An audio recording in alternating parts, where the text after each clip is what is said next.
Ifatu Melifonwu. This is going to be over. Lions are going to win it. Lions are bringing the NFC North title back to Detroit.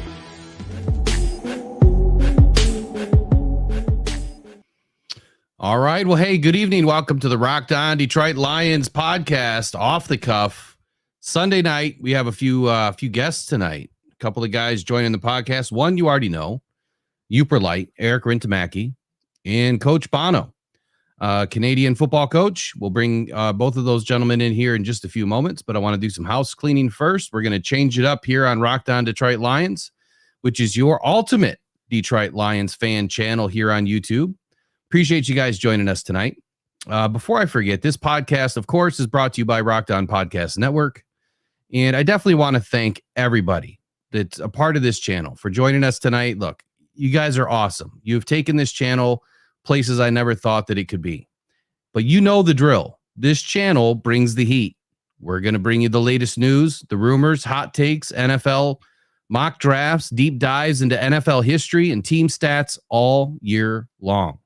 We kind of change with the season, and as more information is available, we want to bring it to you guys. So in season, we're going to dissect game strategies, analyze player performances, engage in passionate debates and commentary that'll make this sport so great to cover. You're going to want to do it every single day like we're doing right now. We are the only channel to give you an informed and immersive fan experience 365 days a year. And we're hoping for another 365 after today. Rocked On Podcast is all about exploring the path less traveled. When it comes to sports media, we want to be the best, and we're going to work to get there. We believe that what we do is not just talk, it's Rocked On Sports Media. With intent, commitment, and passion, we know we will get there soon. All right, let's get it rolling. I want to bring in a couple of guests tonight, but don't forget, this channel is sponsored by fans just like you. I can't thank you enough. And it's also sponsored by sportspider.com.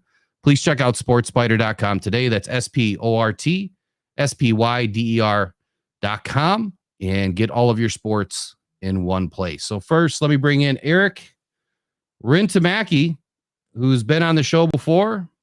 Eric, how you doing tonight, man? I'm fantastic. All right. So we've got a special guest tonight, someone that's going to be joining the pod. And he's got a wealth of knowledge, Eric. What do you think about this guy? You know him well. I've known him for years. He's a diehard Lions fan. He coaches over in Canada. He really knows his football stuff. And we like to disagree and agree on some stuff, but we're both Lions fans and we love the Lions. Well, that's why we're bringing him in. So to bring in a guy that I dare say probably has a lot more knowledge than I do is going to be different. So I'm excited because this guy's going to test the waters. He's going to keep us on our toes.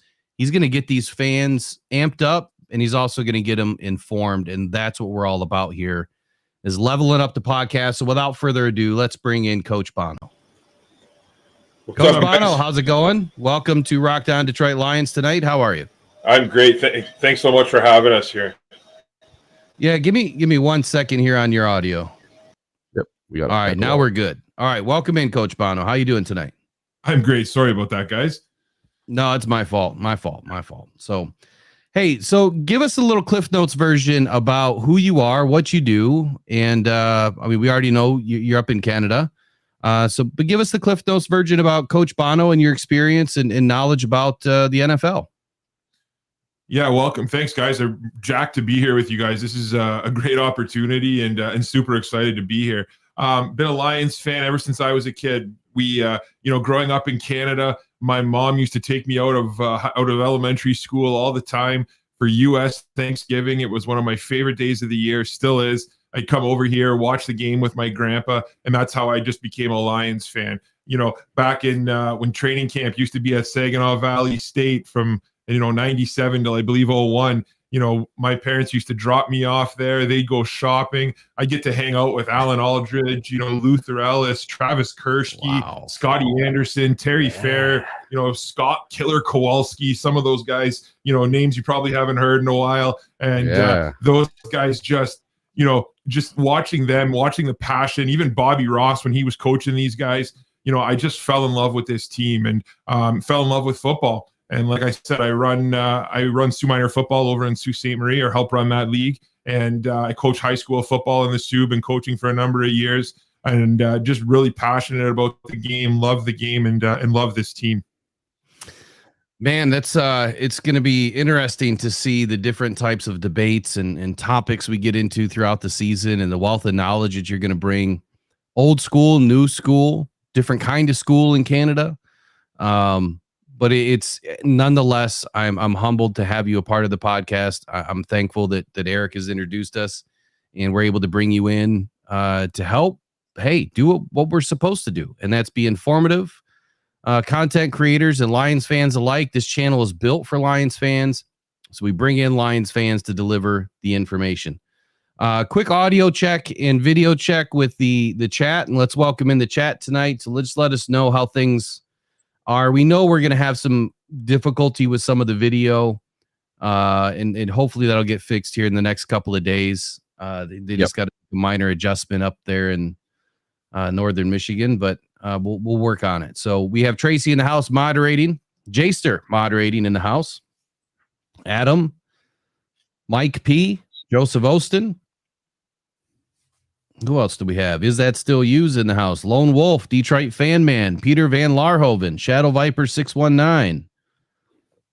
You got King SJ by way of Toronto in the house tonight.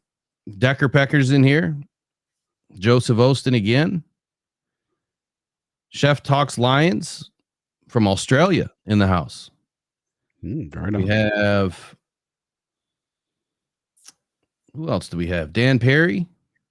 All right, we've got everybody in. So look, the loyalty crew, if you guys want to jump on the phone tonight, if you guys have any questions for Coach Bono, we'll probably wait until probably after about 9:30 to get those questions answered. We'll see how it goes. We have kind of a loaded set of topics tonight, but I'm going to open up with a little bit of a statement real quick here, and it goes probably a few minutes longer than I normally do, but for Detroit Lions fans, the NFL draft is kind of what we're talking about tonight, and how all of the topics kind of have strategy built into it, built around the draft, and who you can take in the draft and how it's going to elevate your team. Whether we're talking about the linebackers tonight, or the strongest and weakest positional groups. Will the Lions finish 500 or better? That's another topic. We got Team Lucas on deck around the 9 o'clock hour. And will the Lions stay at pick 29? And then, of course, we're going to be talking about Mathieu Betts and Quantez Stiggers. So all of these topics really surround the draft.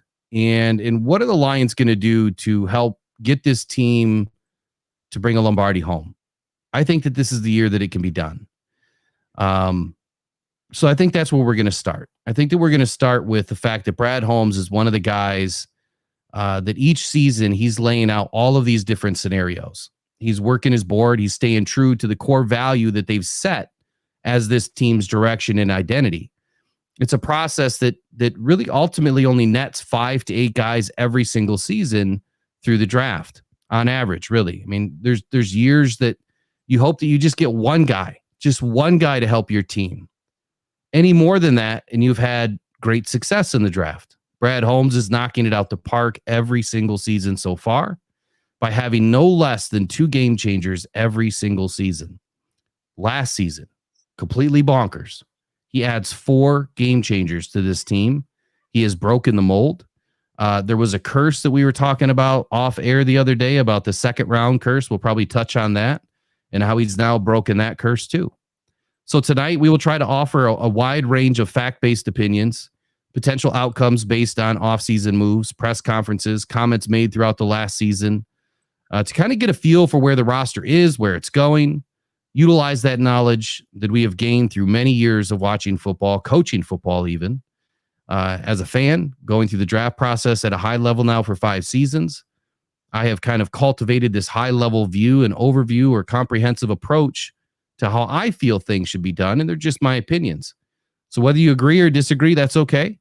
We're going to have fun with it tonight. So the first topic, Coach Bono, is what are the current strongest and weakest positional groups on this team right now before the draft?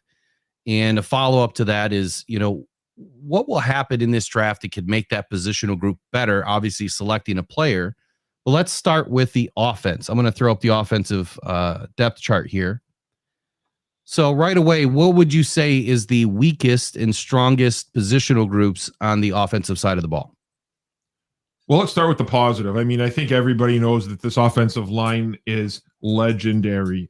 I mean, they are a bunch of guys who just like to hit people and like to create holes. And, I think they're going to add to that. I don't want to throw it out quite yet because we got a show that we're going to talk about later on. But I think that they are going to add to that position with the first round pick this year as well, if they stay in the first round.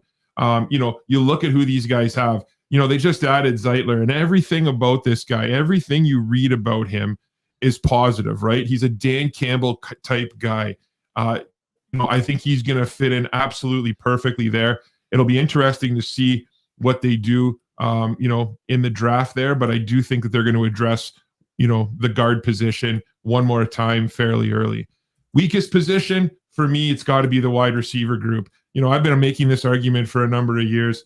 The wide receiver group here needs some serious improvement. Thankfully, we all know that this draft is so deep at wide receiver, and they could get guys, in the mid rounds that could make a difference. But I don't feel good right now going in with, Jameson Williams, St. Brown, and Raymond, we got Peoples-Jones. Is he really still a number 3, number 4 receiver? So that's what I'm looking for this year is that, some improvements there for sure.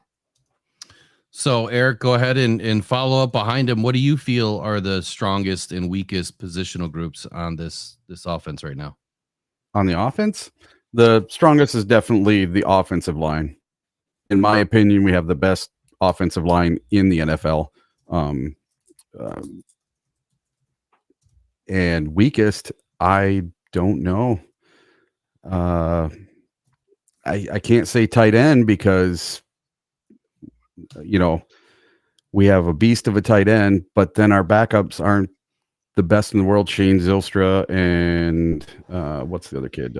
Brock Wright, so maybe we take a wide receiver. I don't know. Or not a wide receiver. I mean, a tight end in the draft, but not real super high. And I don't know how deep this draft is for tight ends either. I'd say the draft is fairly deep. If you're looking to grab somebody, second, third, even into the fourth round, you should be able to grab a tight end. But let me give you my strong and my weak points. And I apologize. I saw someone was saying that there might have been some chop issues with audio. We'll definitely work out all the kinks. We're blending a lot of technology together right now, and we'll get it worked out. It's just going to take a couple of shows. Eric's already put 20 hours in trying to get everything working.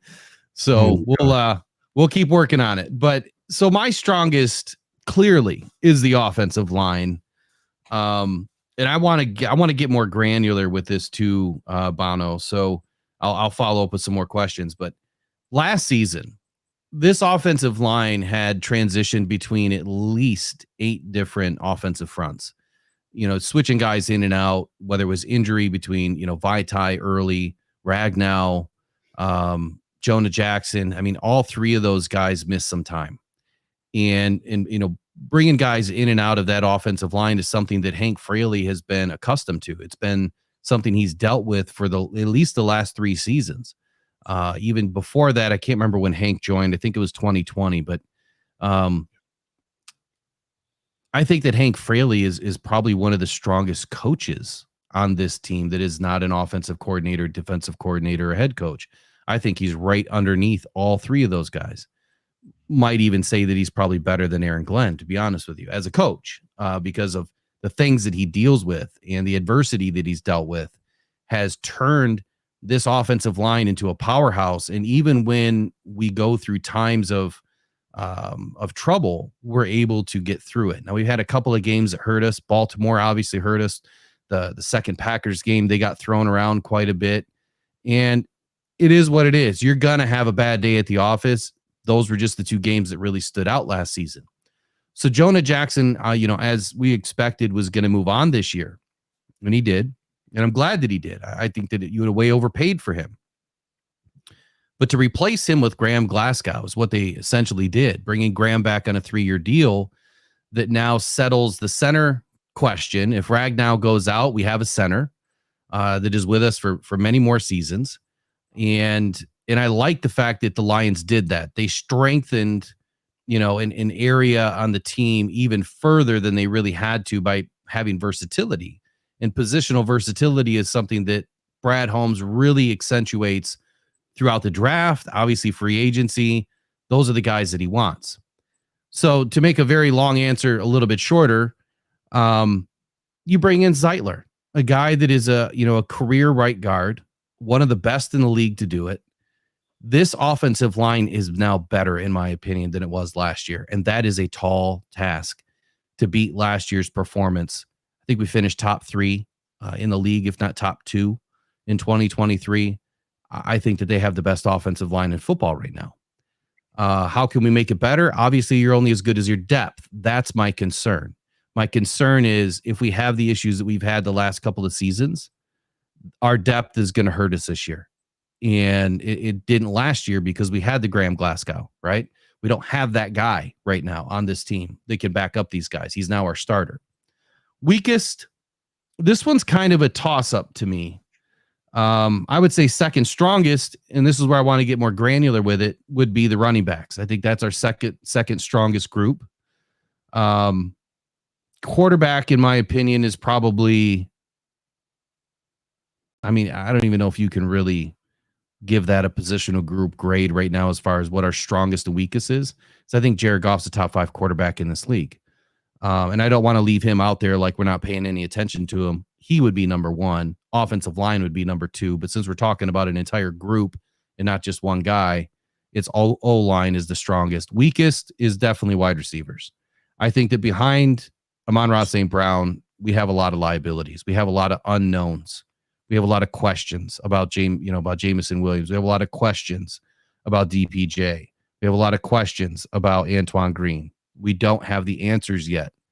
And I think that they need to address it early. So I'm going to kick it back over to you, Bono. What do you think about my comments, number 1 and number 2, to get a little bit more granular with it? Where's the hierarchy on this offense if you were to go right down every positional group between strongest to weakest?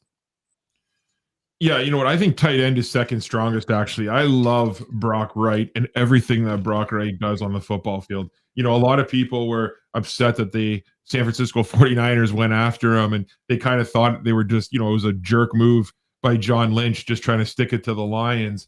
But the Lions know what Brock Wright does. You watch every big run play that we had this season. I go back to the Chicago game and some of those runs that they had.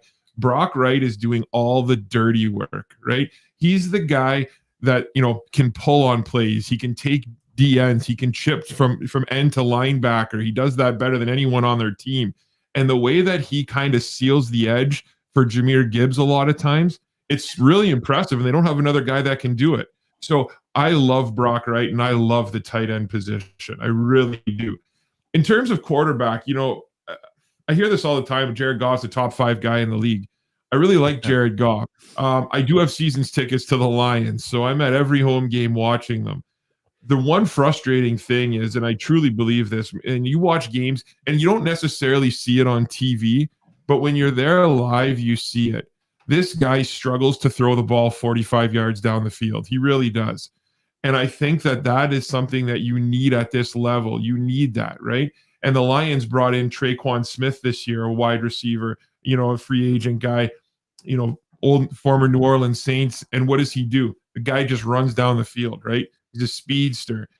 And the amount of times I saw Jameson Williams, running past defenses, 60 yards downfield, and Goff doesn't even look at him, I do find that a bit frustrating. So, I agree that we need to improve the quarterback position a little bit, especially, we don't know what we have with Hendon Hooker, and that always scares me too. So again, I'm kind of jumping all over the place here with some players and some positions, but I do think O-lines are strongest. I think tight ends are second strongest. I think running backs are third strongest. And the reason I say that they're the third strongest is because I think our O-line makes them look pretty darn good, right? There's a lot of different guys that can run behind that offensive line. So that's why I put them third. Then I go wide receiver probably would be next for me. So let me rebut on this before I come to you, Eric. Yeah.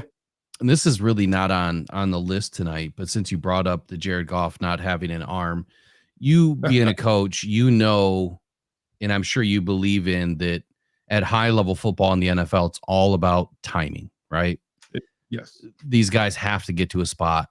It's all about footwork with the quarterback. He knows it when he's, step, and it's out. And that guy's got to be on a spot. He's already gone through his progressions on his way back. He's taken his step forward to get the ball out to the guy that he's targeting. The reason why Jamo looks wide open, and Jamo said this in a press conference, he's never been the number one or number two option on any play.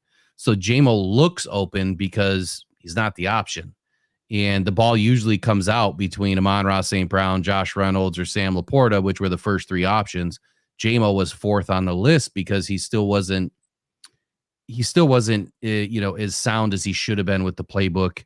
And according to a scout that I had on, Adam Aniba, Jamo's a big time freelancer. And I've watched some tape last year of this, I broke it down quite a bit, and Jamo's all over the field and having balls bounce on his face, looking one way, looking the other way, trying to find the ball, losing the ball in the lights all the time. Jamo hit him or Goff hit Jamo plenty of times with the deep ball. Jamo just either dropped it, didn't see it, couldn't find it. I mean, there was a couple of ducks. I mean, every quarterback has a couple of ducks, but I think Goff has plenty of an arm. Now, look, he doesn't have a Matthew Stafford fastball. He doesn't have, Lamar Jackson fastball, but he has an arm. And I'm not worried about him throwing the deep ball. I mean, he threw the first or second most passes over 20 yards in the air last season. So his explosives were there. Is he perfect? No. Is he a scrambler? Absolutely not. I've always called him the giraffe when he runs because he's so clunky looking. He's so tall and he's clunky looking. But I think he does just about everything else right, which is the mental game and knowing how to get the offense in position to win. And I don't think you can ignore that. I mean, I would never trade Goff away for somebody that had a better arm because I would question, do they have the same level of brain waves to be able to get these guys in position to win? And I think that he's one of the best to do it. So anyway, you can go ahead and obviously rebut to that if you'd like. No, I hear you. But this is the knock I have on Goff, though. And I agree with everything that you said, actually. I can't really rebut too much because I love what Goff does between, the line of scrimmage and 20 yards downfield. Some of those balls that he throws are absolutely incredible. He puts them in the tightest of windows that are out there. He's unbelievable. But this is the same complaint that Sean McVay had about him with the Rams was, I hear what you're saying, but you have to be able to anticipate that and throw guys open deep, right? True. And that's what I think he struggles with. It's almost like he doesn't throw the ball to Jamo on those deep routes until Jamo is already past the guys. And then what does Jamo have to do? He has to slow down for those routes all the time.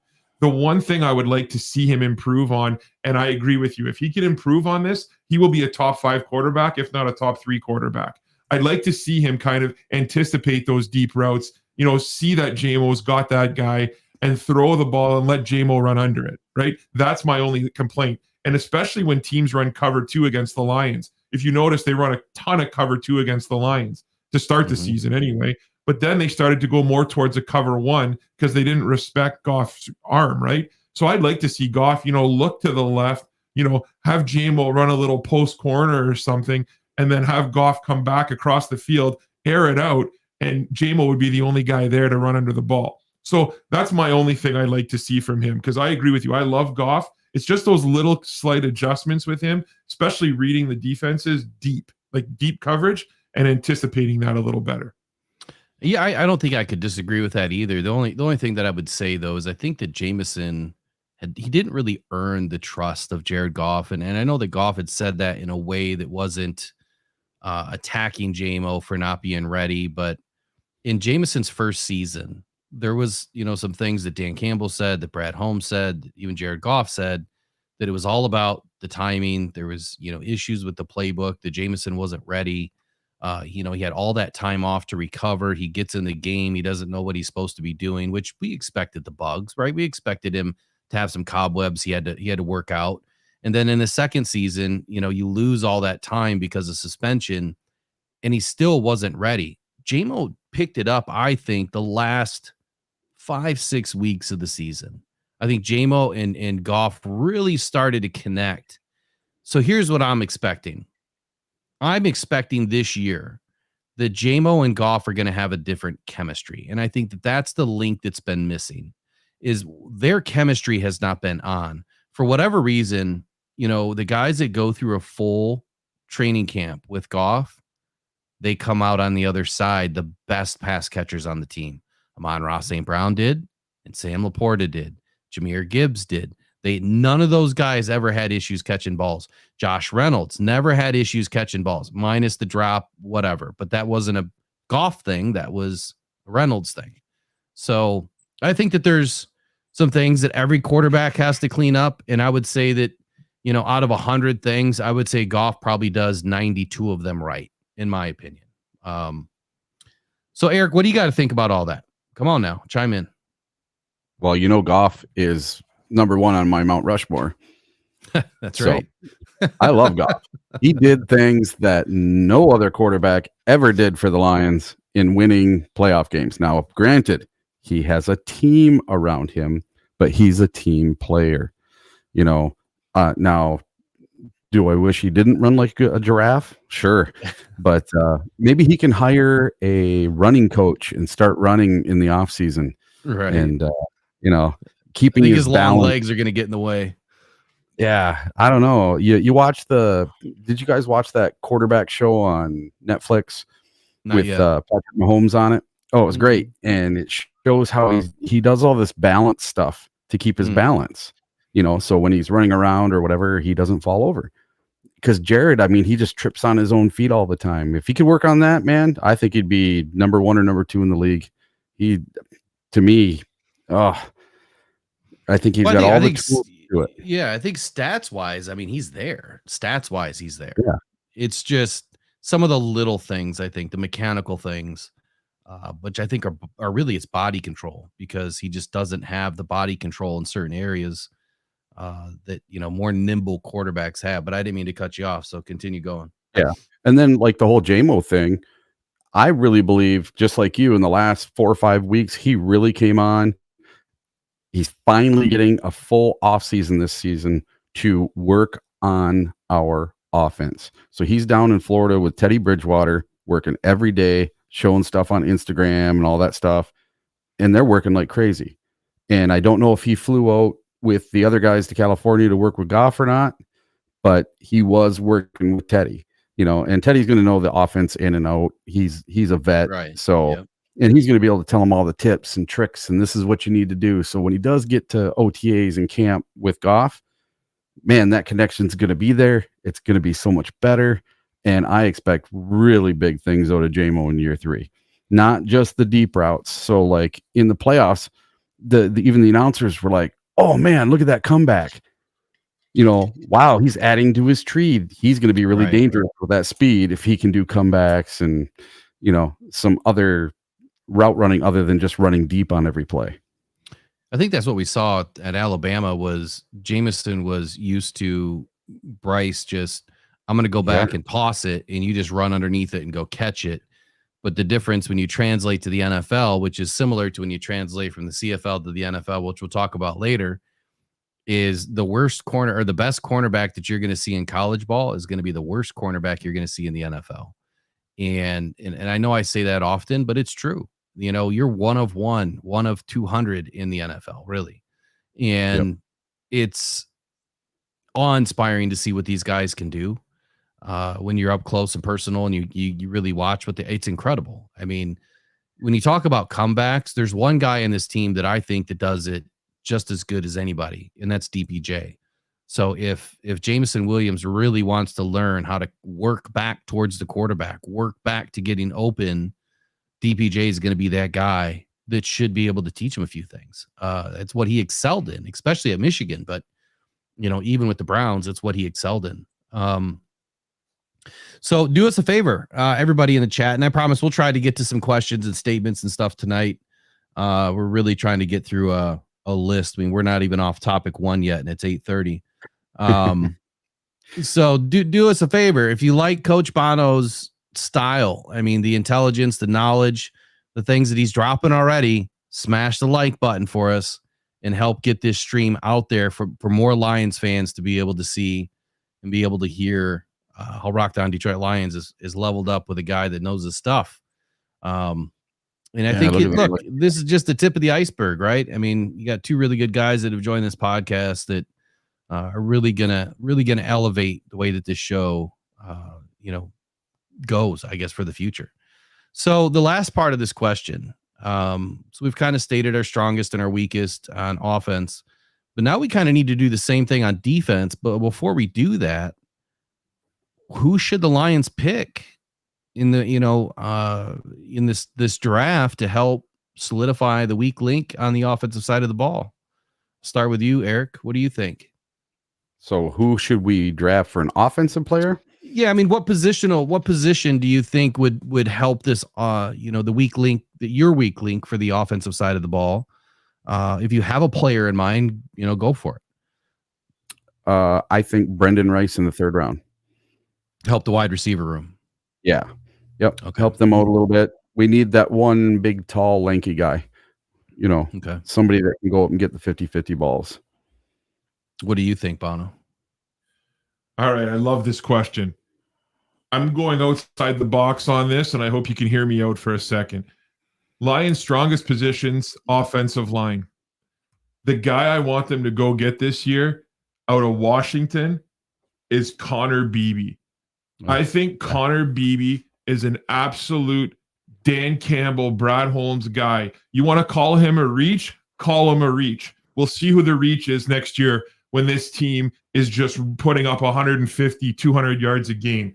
You want a guy with 48 career starts. You want a guy who can play left tackle. He had 13 starts at left tackle. You want a guy who can play left guard. He had 28 starts at left guard. You want a guy who can play right tackle. He had 7 starts at right tackle. This guy's pulling all over the field.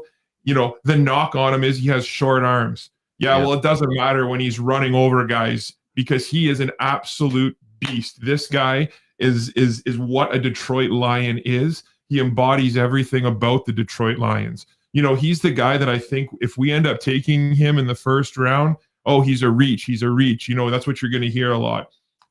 That's also why I think that the Lions, we're going to talk about it a little bit later on, but, I think they might consider trading down. But I do think that Connor Beebe is the guy that I want. And I think he's a Detroit Lions guy through and through that Lions fans will just love. So Connor Beebe's been high on my list, and that you're right. That's my knock is the short arms. And, those are some of the things that the nuances to the game that we're going to get out of you, Coach, because for me, arms are a big part of the measuring stick. When you don't know these guys yet, like Brad Holmes says, he's got to know these guys. So you do know arm length, you do know speed, you do know the tape. If some of those things are missing, it kind of changes the conversation, right? So to your point, BB is all over the place, like you said. I mean, last year, 2023, he had 19 snaps at left tackle, 819 at left guard, 103 at right tackle. The season before that, he had 919 at left guard, 21 at left tackle. But then the season before that, in 2021, he played left tackle almost the entire season and then played a little bit at right guard. So he's a complete Swiss Army knife on the offensive line, besides center. Athletic score is pretty good. Overall grade, I mean, the guy is, I don't know why I'm not signed in here. Overall grade is pretty spectacular. Yeah, 83.9. 80.5, 85.4 the year before that. So I see consistency. Yeah, and obviously the opponents change from year to year, but I see consistency with this guy. 90.4 pass block grade. And like you said, someone that's pulling being able to pull and get upfield, get into that second and third level and help these running backs out. That's what the Lions love to do in this zone run scheme that they run, is get these guys out in space, and having a guy like Connor to be able to do that. You can probably get him where? Second round, late second round, maybe early third, I think. Where do you think that the Lions to be able to snag him? Yeah, you know what? I think he is a riser all over the draft, all over draft boards. I think he is a guy, you want to talk about short arms. Well, if a guy has short arms, he struggles in pass protection.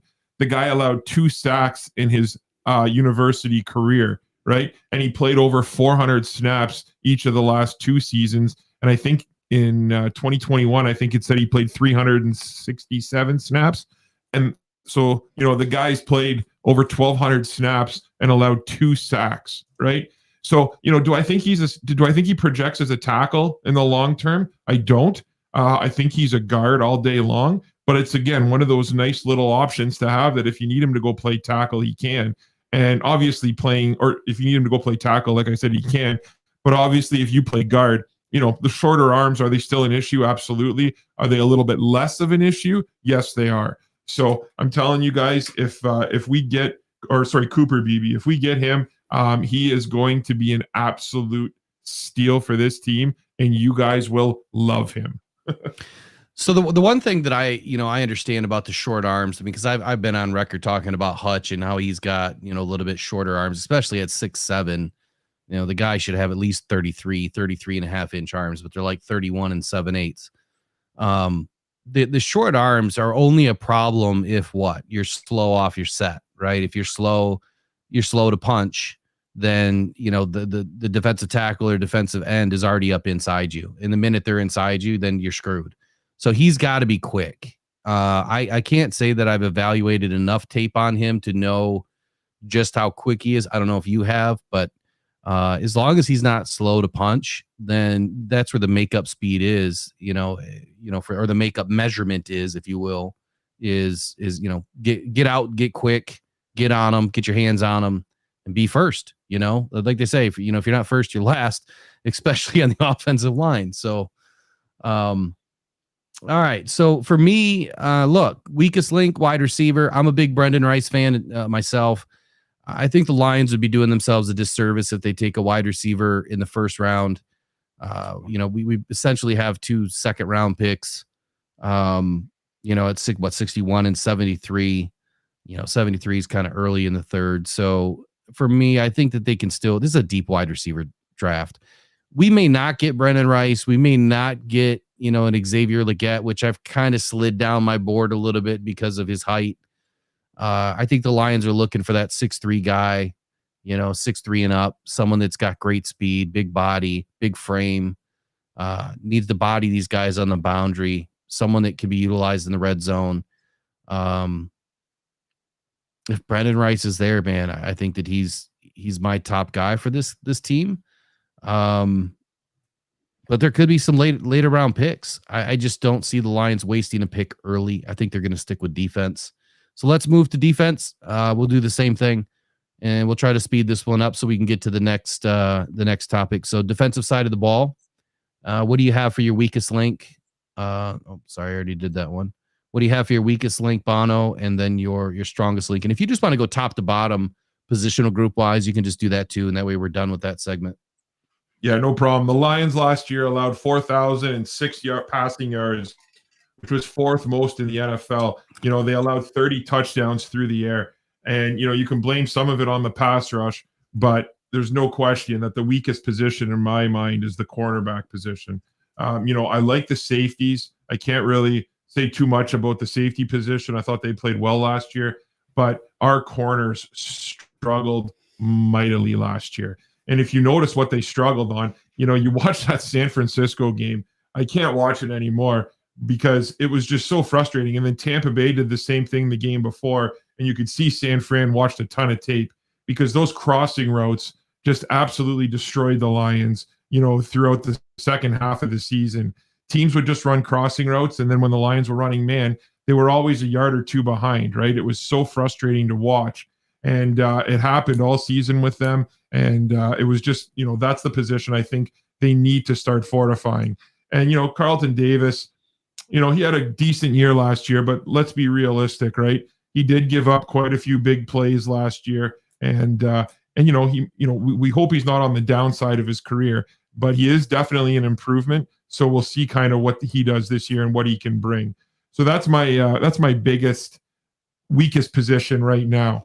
My second weakest position, hands down, is the linebacker position. They played a little bit better this season, but we'll talk more about them in the next session. So I'll kind of wait and leave that for that. And then, you got to go D tackle and DN. The D line itself this year, DJ Reader, obviously everyone's excited by that addition. He's an absolute monster. Thing is, he's a little bit older now. He's got some wear on the tires. He had some injury issues last year. It'll be interesting to kind of see what we can get from him. Marcus Davenport is a player that I am unbelievably excited for. This guy last year in Minnesota dealt with injuries, but he is, he's on a 1-year prove-it deal, one of those ones that, Brad Holmes loves. This might be his last shot, and he is extremely motivated. So, I'm really looking forward to kind of seeing what the D-line can do this year, but I do think they need to add to that pass rush. And, obviously they can do it in the draft, but there are some free agents out there as well that they could go after. But I do think that that's going to be a position that they address in the draft for sure. All right. So top to bottom, one more time. Where were you at? Corners? Corner is the weakest. Linebacker. I would go free, if safety afterwards. Mm-hmm. Then DNs, and then nose tackle. Okay. All right, Eric. D tackle. All right, Eric, you're up. Yeah, I'm pretty much in agreement with most of that. But I don't see us really going for linebacker. I think we're pretty good at linebacker. I think our strongest is, DJ Reader, Aleem McNeil, Hutch, and Davenport. And then you got Levi, Paschal, and you can start bringing in Broderick Martin. And the last three guys I talked about, they don't have to be every down out there in a rotation. They can come in once in a great while. They can work their way in and not get overwhelmed. And having fresh legs out there is never a bad thing. So I really like our D line right now. That's like my favorite thing that we have going on. And my least favorite thing is our cornerback room until these guys prove themselves. So I wrote the secondary until they prove me wrong is what I had written down. Gotcha. So for me, I'm going to speak in terms of kind of what we have now. And yes, Jonathan, I do have the draft hat on. I have one of them on. There's multiple. But yes, I do have one of the draft hats on. I'll turn it around. Sorry. I can see the chat, but not really paying attention much to it. So there you go. That's what it looks like. Good luck trying to get one because they're tough to get. Rallyhouse.com has them. Yeah, I apologize for being a little late on the chat. We're just trying to get through these segments tonight because we got a lot we're trying to cover and get you guys the information the best way we can. So, Bono, you bring up a lot of good points. I want to rewind back before I give my list real quick. So, Davenport, can you speak? Because I'll tell you right now, a lot of people in this audience and on a couple of other streams absolutely despise Davenport and this pick or this trade free agent pickup, whatever the hell he was. So can you speak to Davenport a little bit? Outside of him being hungry on the prove it deal, battled injury, what can he bring to this team that maybe some of us aren't seeing? What do you know about him that maybe would make others feel a little bit better that Brad Holmes actually did a solid for us this year? Yeah, do I have concerns with him? Absolutely. Is he a perfect player? Absolutely not. But the thing that I do love about this guy is his size.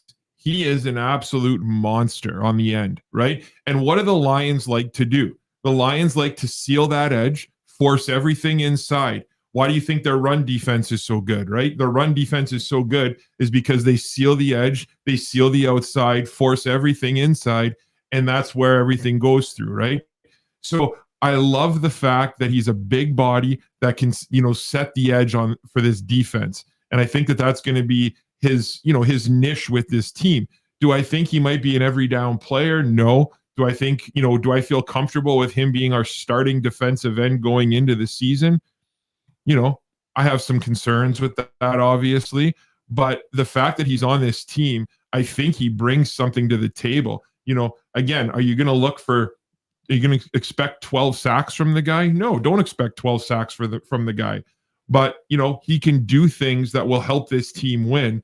And that's what I like. It's a low risk deal. He didn't sign for a lot of money, and I'm excited by it. I think he can contribute to this team, and that's what we want. So I want to throw something in here. And so before, Davenport struggled the last couple of seasons, through injury and that, let's look at 2021. This guy's grades were insane. 73 in run defense is, that's better than average, but 88 overall, 88.8 overall, 82 in the pass rush. 9 sacks, 27 hurries, 24 stops. If he can get back to this type of level or even half of this type of level, I think that that's a win for the Lions this year. At the end of the day, I think that, Bono's hitting the nail on the head here, that the run defense game, that's what the Lions are trying to stick to. You have a very strong asset on this defense, which was run defense, one of the best run defense teams in 2023. You want to keep that strong suit strong. Offensive line, you want to keep that offensive line strong. So the Lions are trying to find the guys that can fit into those holes and ensure that they know what they're doing, at least in the run defense game, can help us out there. And then if they can pull out the bag of tricks and become some of them old selves, just a couple of short seasons ago, well, now it's a win-win. Davenport has fairly fresh legs now, too, because of the fact that he's gone through some injury. He doesn't have as much wear and tear on the body over the last couple of seasons. So he should be, in my opinion, hitting the ground running, literally, with fresh legs and ready to go this season, like taking a nice long vacation. He's 6'6", 265. So big body, big frame. He may not be the fastest guy out there, but this is somebody that with the right coaching, the right technique, right, the right defensive scheme, he can produce. He's done it before. He could do it again. I was not very excited about the fact that the Lions brought him in. Slowly changing my position, because the more you read about him, the more you look at, what he's done in the past, I think that it kind of helps to look back to kind of see the future, right? What were you able to do? DJ Reader, same thing. What were you able to do when you were healthy? You've had a couple of rough seasons, 2020, quad injury, 2023 quad injury. But what were you able to do? And I think that if you can get, at least 60-70% of DJ Reader back, that's better than anything that we had at the defensive tackle position, last year outside of Aleem McNeil. If you can get 75-80% of Davenport's 2021 season back, that's better than anything that we had 2 times over in 2023, in my opinion. Pascal didn't do anything. Kaminsky had an off year. There was nothing happening on the right side. So at this point, anything is an upgrade, as long as they have a better season than the last few guys did. So for my weakest side, or my weakest link on the defense, clearly the cornerbacks. Last season, very rough. This season, I'm not saying that it's going to be a weak link just yet, because I don't know what we have. So knowing what we have in some of the other areas, we lost, Tracy Walker, and then we lost CJ Gardner. CJ didn't do anything. Tracy didn't do anything. So I feel that room is pretty thin.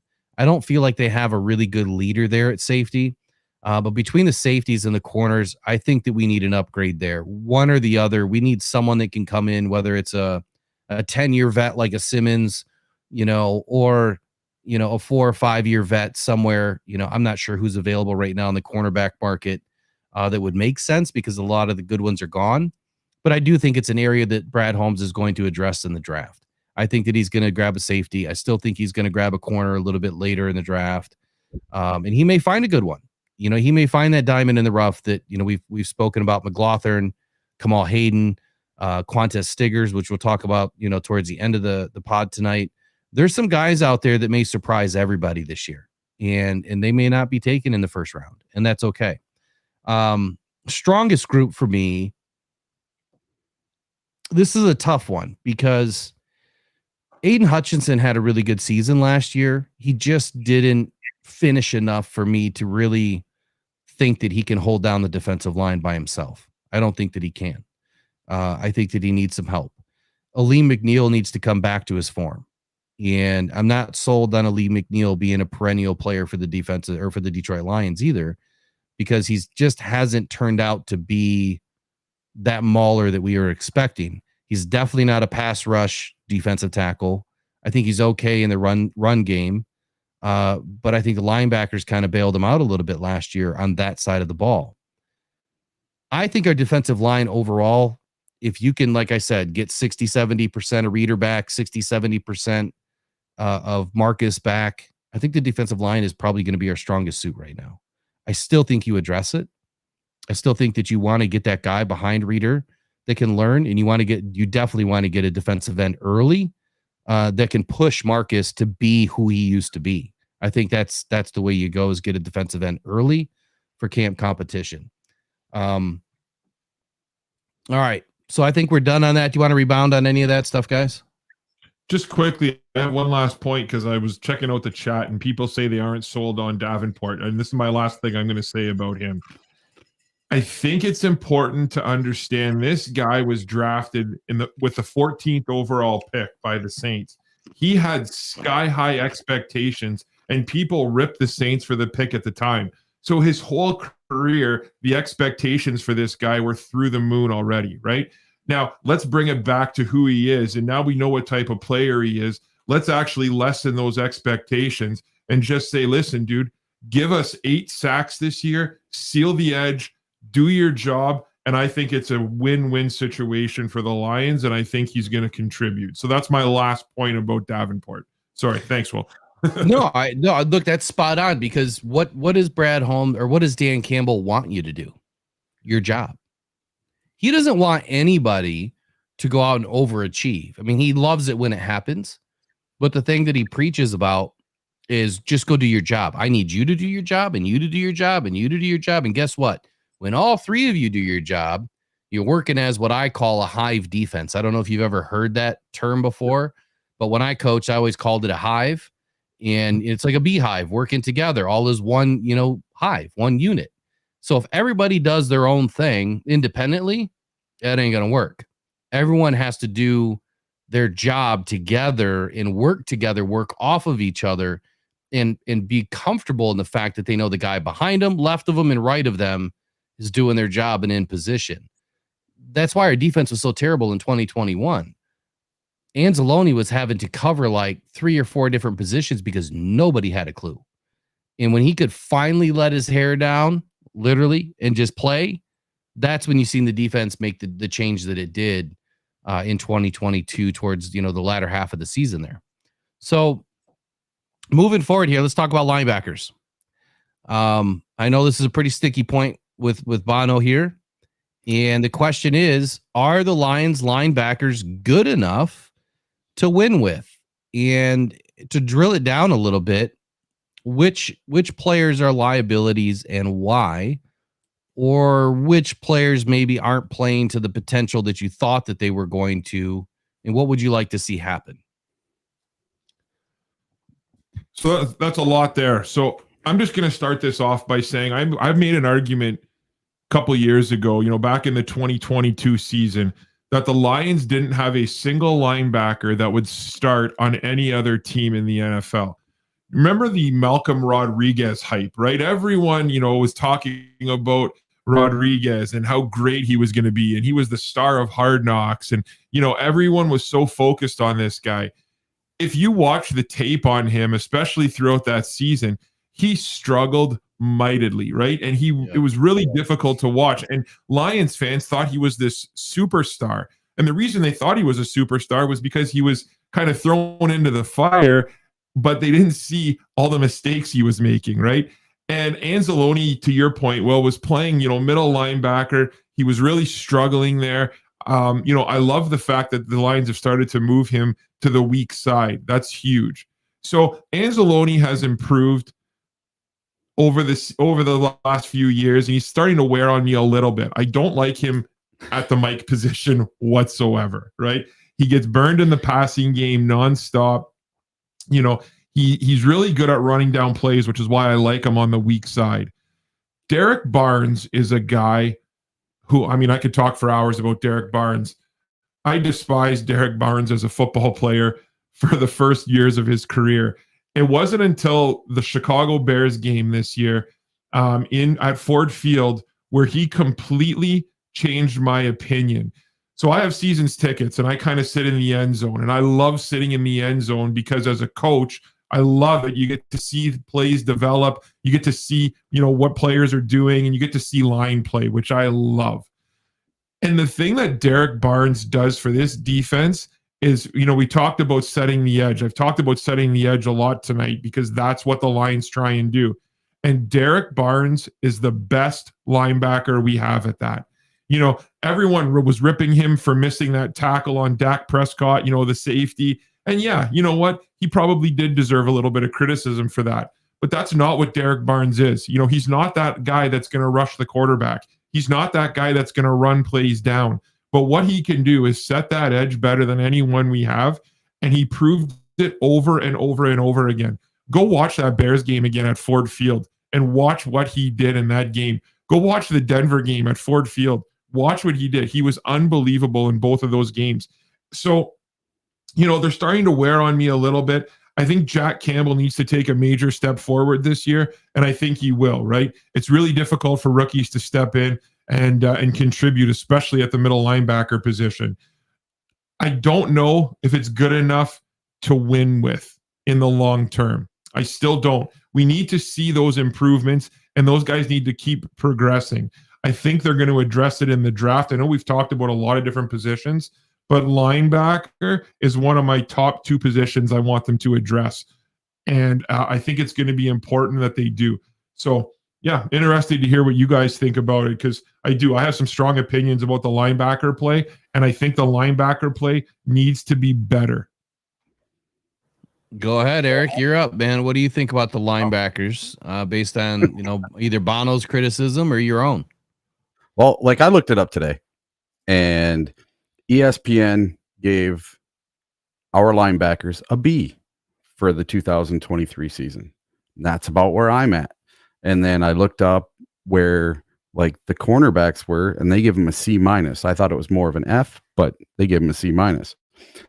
I'm not as bad on the linebackers as Mr. Bono is. So out of all the linebackers in the NFL, PFF grades, PFF gave a couple of our guys not so bad grade. So Alex Anzalone was number 34. Jack Campbell was number 46. And Derek Barnes was 55. And I couldn't find the other guys. I couldn't find Malcolm Rodriguez or Jalen Reeves-Maybin. But Rodrigo, he had a 55 overall grade. And then Jalen Reeves-Maybin had a 67.8 overall grade as a linebacker. And I thought Jalen Reeves-Maybin really came on towards the end of the season as a linebacker, as a fill-in linebacker every now and then, putting his nose in there and doing the dirty stuff. It was kind of awesome to see. And Anzalone, I loved him. I thought he was great. Tackling machine, everywhere he needed to be, wasn't out of position all that much as far as I could see. And I'm just watching it as a fan. I'm not breaking it down like Tony's going to do. But to me, I thought the linebackers were fine. I don't think we really need to do too much. I'm not thinking we really need to draft a linebacker. Okay, so I think overall, well, first I want to ask you this before I get into that. Jalen Reeves-Maybin, the Lions pay this guy a handsome ransom to come back to the team as a special teamer. Did you agree with that contract and paying him that kind of money for what he's produced as a special teamer and not so much as a linebacker? So that's a great question. And I think, I've thought a lot about this. And did they overpay him? Sure. Did they overpay Brock Wright? Sure. But what has Brad Holmes and Dan Campbell both repeatedly said, right? They've both repeatedly said, we want to sign our guys, right? We want to pay our guys. We want to develop guys. We want guys we know we can trust, and we want guys that we know that we can win with. So if Brad Holmes feels like Jalen Reeves-Maybin brings that much to the team that he deserves that, I'm going to go with Brad Holmes on this because I actually trust what he's trying to do. Now, again, the thing about Reeves-Maybin is he actually improved throughout this season as well as a linebacker, right? Did he struggle? Absolutely, he did from time to time. But I like his speed, and I like the way he can read plays, right? He obviously needs to shore up the tackling because he misses quite a few tackles, but he's always there, right? He's always in the area to make the play, which I can respect. So, again, as a special teamer, he's obviously, Dan Campbell said he's one of the best in the league, if not the best in the league, I believe, when he was asked about it. So, again, I trust Brad Holmes on this one, and I like the way that the Lions take care of their own. They take care of players that they've developed. Obviously, Reeves-Maybin started with the Lions, left, and came back, but I like the way that they do that. Well, they definitely didn't want him to go anywhere else, a second time. They believe in his skills too much. And look, I believe in him as a special teamer. I absolutely do. I think that he's probably one of the best special teamers out there. It's just when I look at, how much you're paying the guy, I guess if you could make a different position, for a linebacker called the special teams ace, and that carries its own type of salary ranking, if you will. He probably got, the top check out of all of them. He only had 62 coverage snaps last year, in an additional 30, so less than 100 snaps in defense. And I'm not sure how many of those are special teams. I don't think any of them are, because those are coverage, pass, and run defense. So less than 100 snaps on defense. And I really wanted to see more out of the guy, and maybe we will this year. Maybe we'll see him, more of a in a linebacker role than what we've anticipated in the past. I can't imagine that you're going to pay the guy $4 million a year and he's not going to get more snaps and only going to play in special teams. Malcolm Rodriguez, look, he was that shining star, in that draft. Played well. I remember the hip check on Jason Kelce like there's no tomorrow. Jason Kelce still talks about it to this day. You'll catch him time and time again on the podcast talking about it. And I think Malcolm has the opportunity to be special. I think he's kind of lost in this defense right now. I think that Aaron Glenn has probably misused him a little bit. They've kind of switched guys around. They've had to change things up too many times. I hope it didn't, ruin his career, because I do think that Malcolm is probably one of the smarter guys to play the linebacker position. He's not the biggest guy, he's not. But to your point, 6'6" guys can struggle in the middle. He's definitely not 6'6". He's 5'11". Is he a little bit small? Probably. Would Malcolm have made a better safety or big safety package or something like that? Doubtful, because he doesn't run fast enough. So where do you put the athlete? That's always the question. He's an athlete. He's a little bit too small to be a linebacker. He's too big to be a safety. Where do you put the guy? They put him anywhere last year. They put him at fullback. They put him, anywhere that they could put him. I still like him as a player. You still need guys like that to round out a roster. And for that reason, I think he'll probably stick around, for the next couple of seasons. I don't know if he'll get a second contract, but it was a fun story. Derek Barnes definitely had, a better season last year than he did in 2022. At least by the grades he did. Run defense, though, he's been pretty consistent. So he was a 76 in 2022 and a 69 in 2023. So a little bit of a drop off. I'm not so sure on the snap counts. He was about 4, 6, right around 700 snaps last year. So it's, about 3/4 of the season. And he was only in maybe 400 snaps at most the season before that. So a lot more playing time last year. Not really much drop off in his production. I think that what we'll see this year is we'll see Derek Barnes kind of evolve into, a better role, in my opinion. I think the guy that a lot of people, have a lot of questions on is Alex Anzalone. And I think that you were right to have some questions about his ability. Is he a perfect linebacker? He's not, but he's a Dan Campbell and a Brad Holmes guy. He's an Aaron Glenn guy, and they need him to lead the defense because he knows the defense. So he's not going to give us perfect games. He misses 17% of his tackles, which is way too much. He does need to clean it up. And the thing that I don't like about Anzalone is in 2021, I think he missed like 20%. And then in 2022, he had a huge bounce back year, missed like less than 10%. And now he fell back the other way. Yeah, he racks up over, 100 tackles, but those 17% that you missed, that changes, the yardsticks a little bit, right? So he does need to clean it up. I think that he's great laterally. The guy moves well from sideline to sideline. He makes a ton of plays.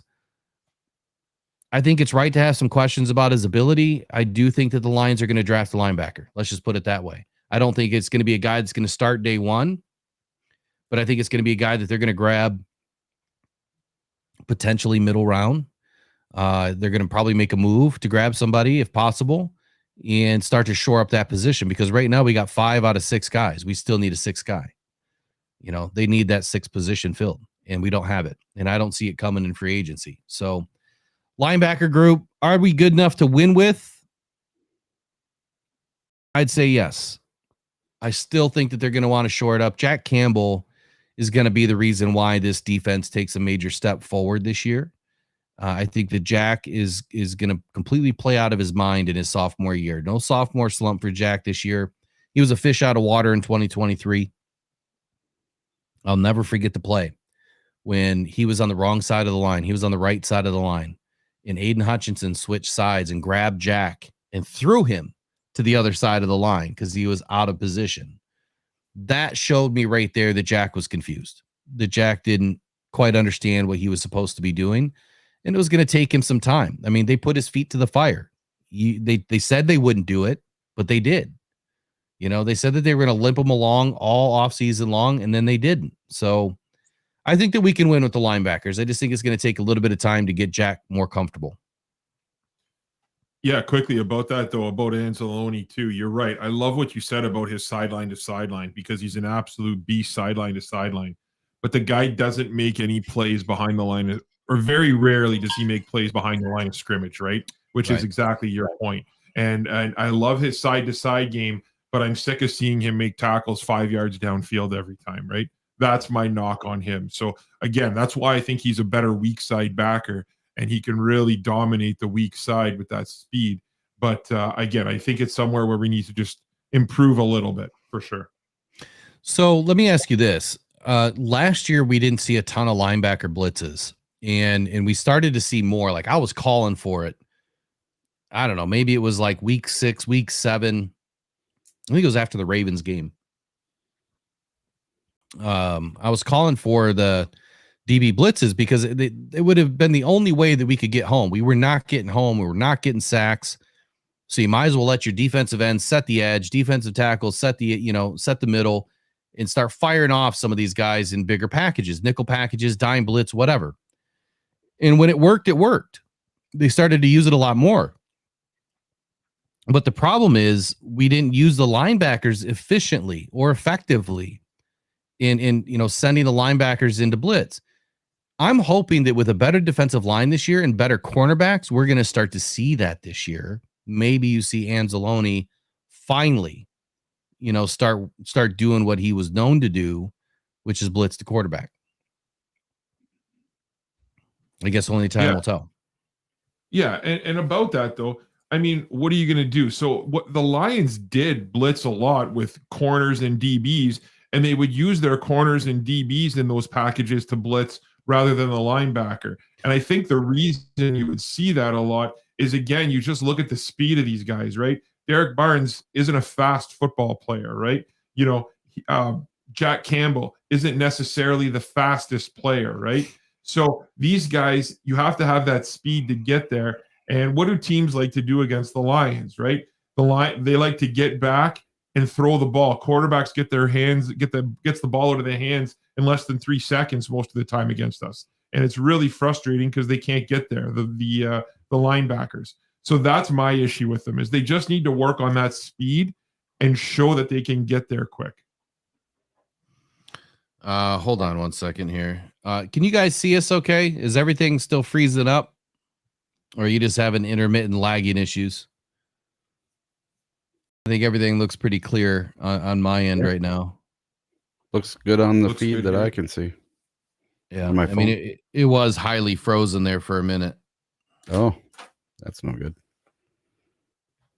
Hopefully you still had audio. Okay. All right, we're going to take a quick 30-second break, and then we're going to be right back. We're going to segue into will the Lions finish 500 or better? I've got to try to get somebody on the line here in just a moment. We're going to be talking about Team Lucas tonight. And you guys know that I don't ask for a whole lot, so just bear with me tonight. When I talk about this, it's not an easy subject to talk about, but we're going to talk about it here in just a few moments. I'm going to take a brief moment. We're going to come off the screen. Unless there's something you want to talk about that I could just pop off the screen, Bono, is there anything you got filler content you want to chat about or anything? No, not right now. I mean, I love where we're going with this. Let's just let's take a little bit of a break here, and then we'll come back and we'll get into this. And yeah. All right, we're going to take 30 to 60 seconds, and then we'll come right back.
All right, so we're back. Thank you for bearing with me for a 60-second break there. I'll bring everybody back in just a moment.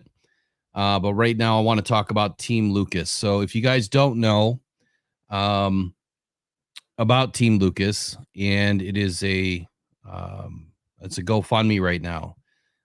So I wanted to take a moment to address really the human side of life for just a few moments here. You guys know I don't do this often. But I do want to do more. I do want to help. I want to be part of the community. I think it's important. Everyone has their struggles in life, and everyone has their battles. But when I see a child, there was already really a miracle to begin with, to have a chance at life, struggle, I can't ignore it. And this show doesn't ask for much, but I would really appreciate it if you guys would visit my Twitter. At Will Rock Jr. Again, that's at Will Rock Jr. I will post it here in the chat. And just repost. Go to my pin message and just repost the message that I put up about this, because Rockdown Detroit Lions is pledged, and Rockdown Podcast Network, we've made a pledge to this effort. And so look, the tweet for Team Lucas, one that will help the cause, at least reach more people around the world.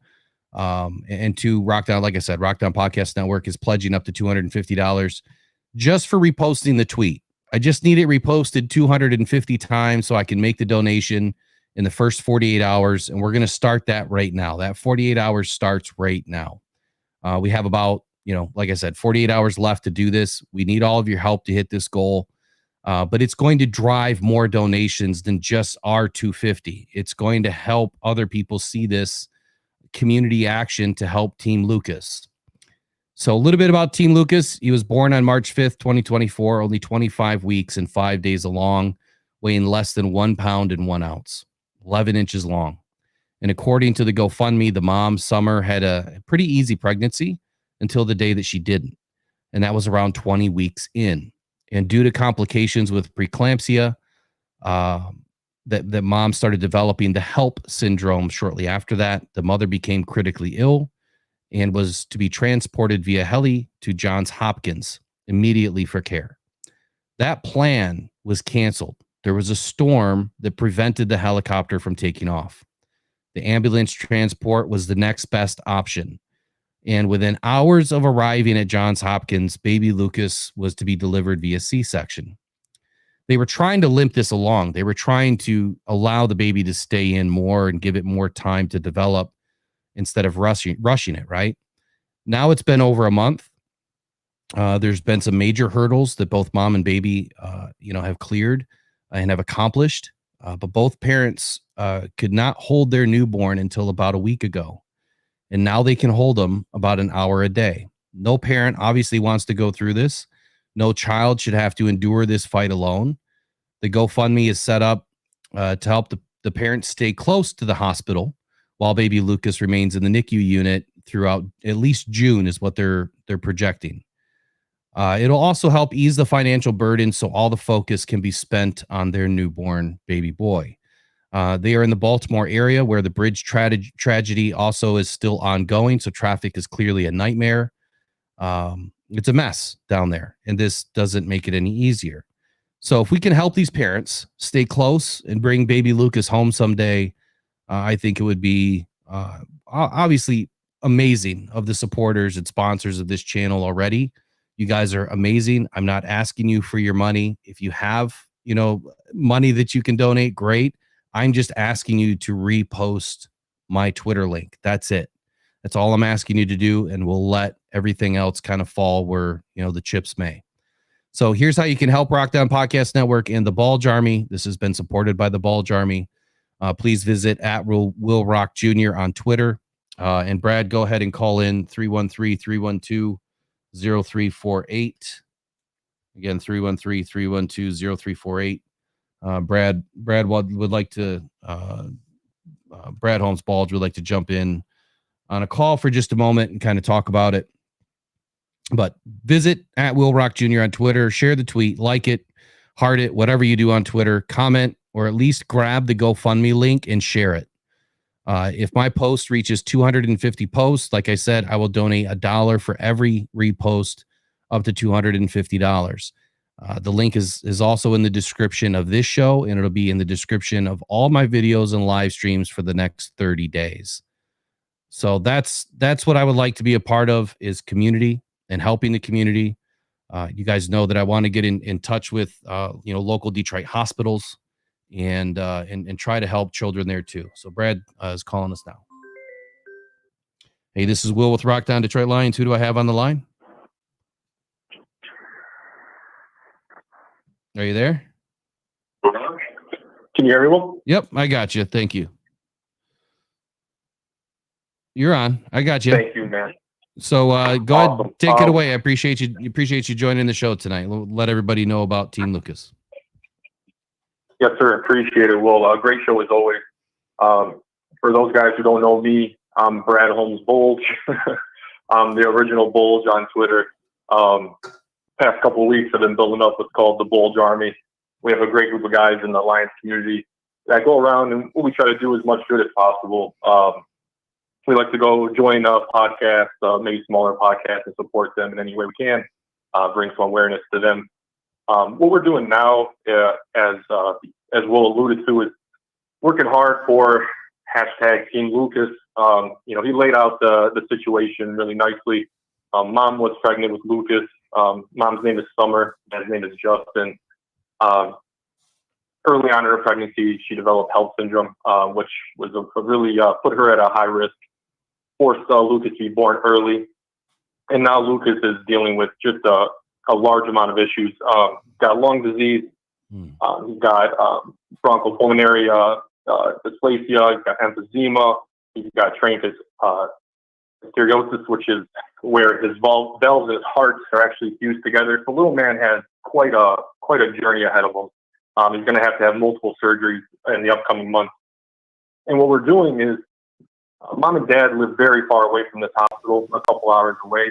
And so what we're trying to raise money for is so that they can stay close to baby Lucas while he's in the hospital. And that means that they are trying to get them a little hotel nearby so they can kind of stay with their son. Just like how Will is matching every retweet with a donation, I'm doing the same. So when you're on Twitter, please head over to the tweets that he is sharing. And if you retweet that one as well, I'm pledging $1 per week retweet for the next week. And I'm hoping that we get somewhere near 1,000 retweets. It's awesome. And I'm not just that. I mean, obviously, it's asking for money is never easy, and I don't want to ever put anybody in that position. So retweet is great because it allows us to reach a larger audience than what we currently have. But just the same, if you are able to donate, I don't want it to go unnoticed. I have personally donated quite a few items that if you donate, you get entries into to possibly win. And some of those items are an Aiden Hutchinson full-size helmet with multiple inscriptions. I'm offering a new jersey. Obviously, we know the new Lions jerseys are coming out this week. So you'll be able to possibly win one of the new design jerseys. I'm a Lions season ticket holder. I have club seats. So I'm giving away any game that you want, 2 club seats. Any upcoming game of the season. We have a very standard Heisman Trophy signed replica trophy, which is really cool.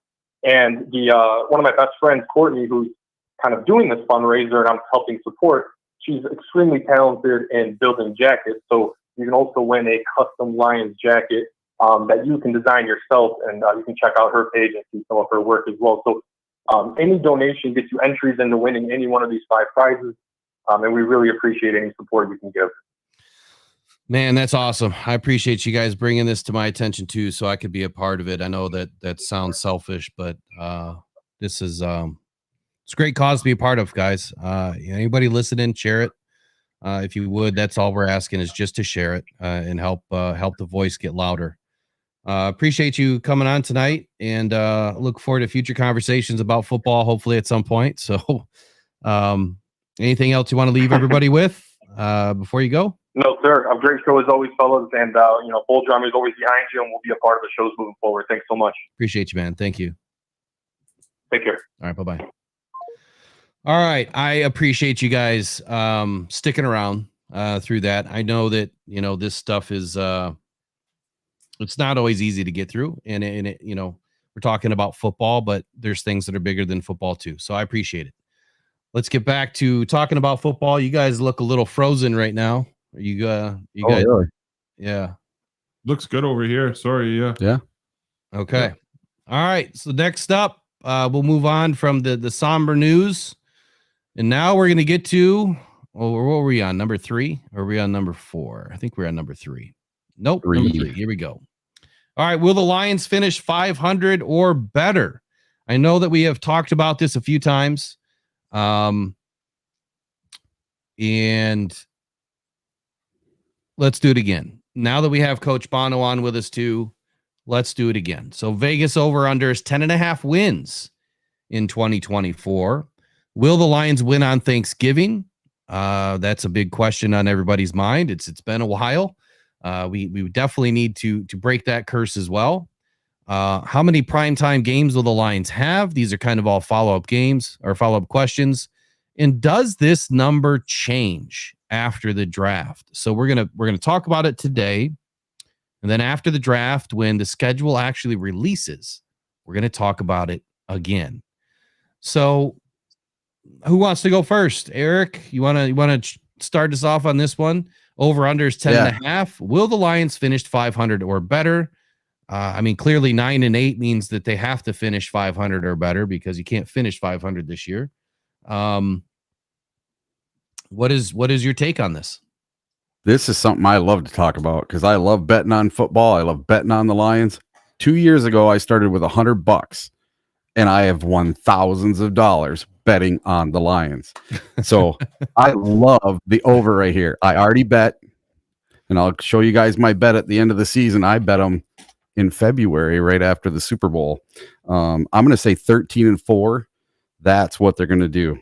And that is, I think we're going to be at least one game better than last year. And it might be one of those Bears games that we pull off. So, Eric, I'm sorry here. Well, I got to ask a question. Who are the 4 losses then, Eric, on your schedule? Let me see. I'm going to look at it here right now. I think I wrote them down. No, I didn't.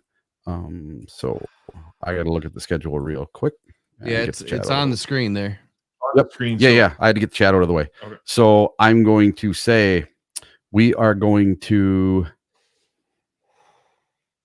let's see. Just for the record, last year I said that we were going to be 12-5.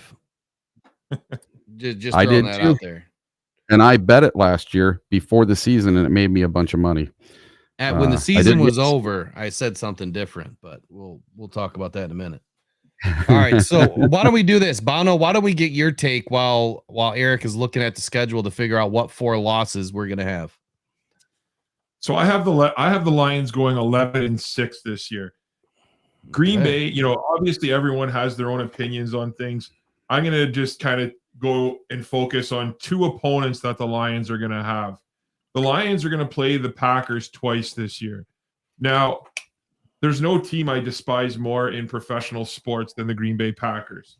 So I'm just going to go out and say it right now. I do think the Lions will beat the Packers both times next year. And I'm going to tell you why.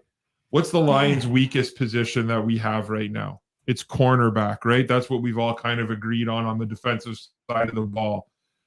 I'm sorry, but Christian Watson, Romeo Doubs, and Dontavian Wicks, you can throw Bo Melton, Malik Heath in there. They don't scare me. They don't concern me. Jordan Love, I really like Jordan Love as a quarterback, but he has to have some weapons to throw to. I think the Lions sweep Green Bay this year. And the only other game I really wanted to talk about was this Indianapolis game. Now, you look at a lot of different Lions blogs and posts, and a lot of people are picking Indy to win that game. And everybody talks about Indy's defense. I don't really get it, to be honest with you. If you want to talk stats about Indy's defense last year gave up the 9th most rushing yards per game. The 9th most rushing yards per game at 123.8 yards. They gave up the 9th most yards per game as well at 349 yards a game. What do the Lions do well, or arguably better than anybody? They run the football. They're going to run all over this Indy defense, and I have the Lions winning that game as well. I have them losing at home to the Rams in the Matthew Stafford return game. No. And I have Jacksonville beating them as well. And we can talk for hours just about the Matthew Stafford game, but we'll save that. I have them losing those 2 games at home. I have them losing on the road. I think they're going to lose to Chicago. I think they're going to get caught 1 game in Chicago. I think Houston's going to be a tough one for them. And I think Dallas is going to be tough for them just because they always, the Lions seem to struggle in Dallas, it seems, right? And, you can blame many different things for it, but I just think that Dallas is going to take them this year on the road. All right, Eric, did you find your 4 teams yet? I think so. So depending on when the San Francisco game is, that might be a revenge game for us. But until you can take down the champ, you're not the champ kind of deal. So I'm going to say San Francisco. I hate to say it, but I think we split with Green Bay and we drop 1 clunker to possibly Tampa Bay. You got to have a bad game once in a while. And the Texans. Because the Texans are up and coming, and watch out. Holy moly, have they been doing some stuff. Yeah. Okay. This is tough for me because before the draft, before the schedule actually comes out, the only thing we have to go off of is what they did last year and what they've done so far in free agency. That's it. It's the only thing we have to look at. When the schedule comes out, if for some reason the football gods say, hey, you know what, Lions, you're not going to have 4 days rest between a game. You're going to have plenty of 11 days off again, like they did last year. You're not going to go West Coast, East Coast, West Coast, back to back to back. If all of that stuff happens, which it's not, I would say that the Lions could probably finish 14-3. And that's what I said was going to happen at the end of this season. After the Super Bowl, I said the Lions were going to go 14-3 and that they were going to win the NFC championship. And they were going to be in the Super Bowl. That was my prediction. I also predicted the Super Bowl. I predicted the win. I predicted the field goal. I predicted the safety. I predicted it all. Don't know how, but it's all out there in video. So anyway, here's where I'm at on this. Pre-draft, pre-schedule, I'm still at 14-3 until I see it line up. Now, the Texans are going to be a very difficult game. Very, very, very difficult game. Best defense we're probably going to see all season is going to be the Texans. Titans, not worried about. Jags, I'm not worried about. The Bills, I'm not worried about. Tampa Bay, I'm not worried about. Seahawks don't have the same coach. I'm not worried about them, even though they've had our number forever. LA, I just don't see that happening. I think that the Lions, if they drop one game at home, I think that we would be lucky. And I know this, we did this a few weeks ago, and I think my take's a little bit different now, but if we drop one at home, I think it's a divisional opponent. And I do side with Eric where Green Bay would probably be that team, because in that second game, that we played Thanksgiving last year against the Packers, man, did they just run us all over roughshod. It was bad. Our offensive line got trashed, but we're talking different teams now. Totally different defense for the Packers. It's a different team. The Vikings, man, they went out and grabbed 3 of the better linebackers in this game this year, trying to make up for Danielle Hunter. I think the Vikings could cause us problems, even though they may not be able to score points. We may not be able to score points. So the Cardinals, I think that's a team we could lose to this year. I've said it before. The Cardinals are going to be the 2024 version of the 23 Texans. They've got a ton of picks. They've gotten really good this offseason. I do not like Kyler Murray. I don't think he's a great quarterback, but I think the rest of what's going on with that team is going to give us some trouble. Look, Dallas, it's a crapshoot. Like, I don't even want to give a take on Dallas, because for our luck, Brad Allen's probably going to be reffing that game again. So I say that we could probably drop one to the Texans, probably drop one to the Cardinals, and probably drop one to the Packers for sure. That gives us our 14-3. But Dallas is on the hook, and San Francisco's still on the hook. I think that we beat San Francisco the second time around. I don't think that this Lions team is going to allow that to happen again this year, where we head out to Santa Clara and don't pull out a W this time.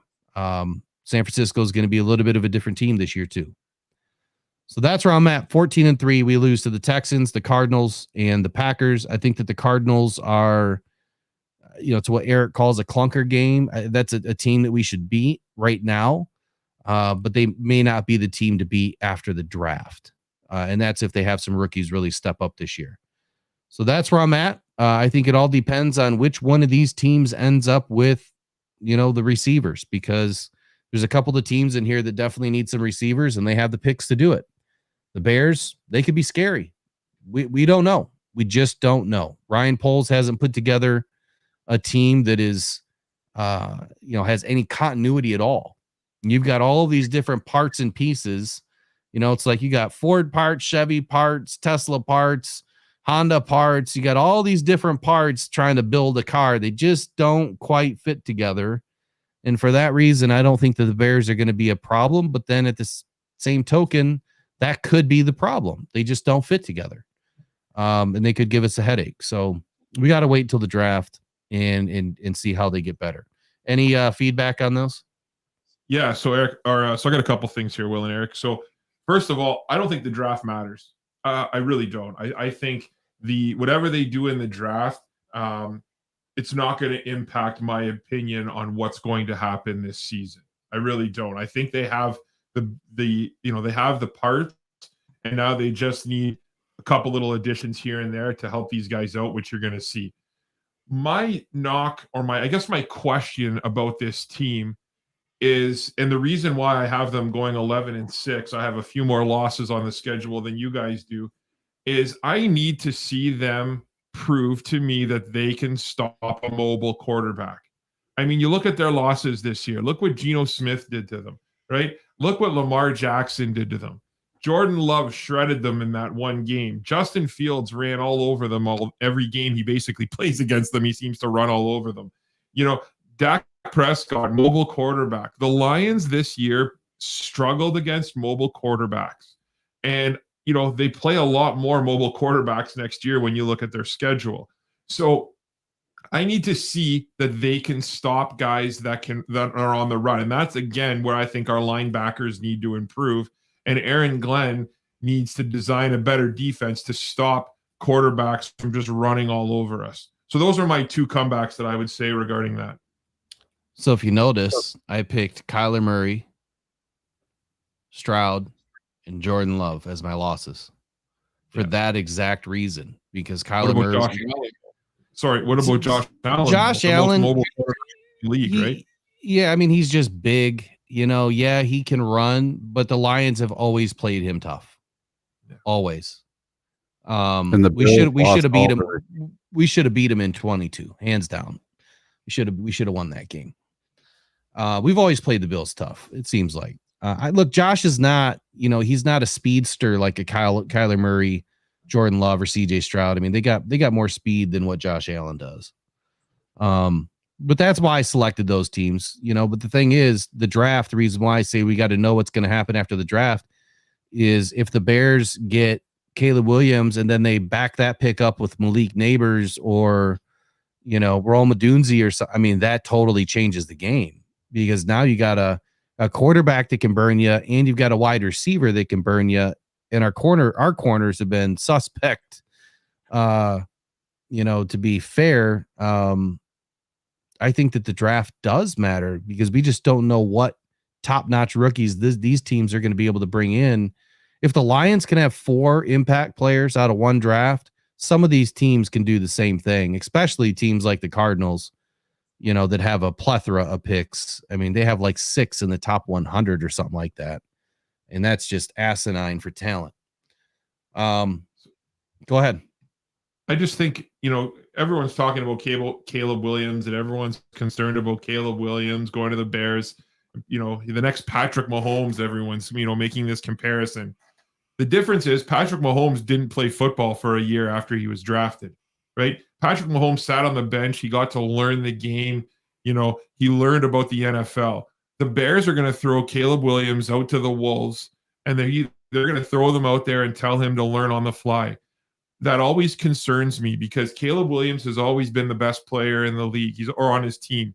He's always been, the guy, right?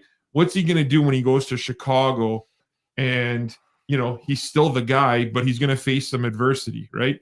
I've read all the interviews. I've, all the scouts and the people who know far more than I do say that they don't have concerns about that. But, do I think Caleb Williams can be a good quarterback? Absolutely. Do I think he's going to come out and be CJ Stroud this year? No, I don't. I really, truly don't. I think he's going to have some, bumps and bruises this year. And I think there's going to be a learning curve for him, especially playing in Chicago. So, no matter what the Bears do in the draft, could they be better in 2, 3, 4 years? Absolutely. Do I expect a huge change in what they do this year? No, I really don't. So you just brought up a good point about Caleb Williams. You don't expect him to be CJ Stroud. So I've spoken about this topic. So I'm going to throw in a quick topic here.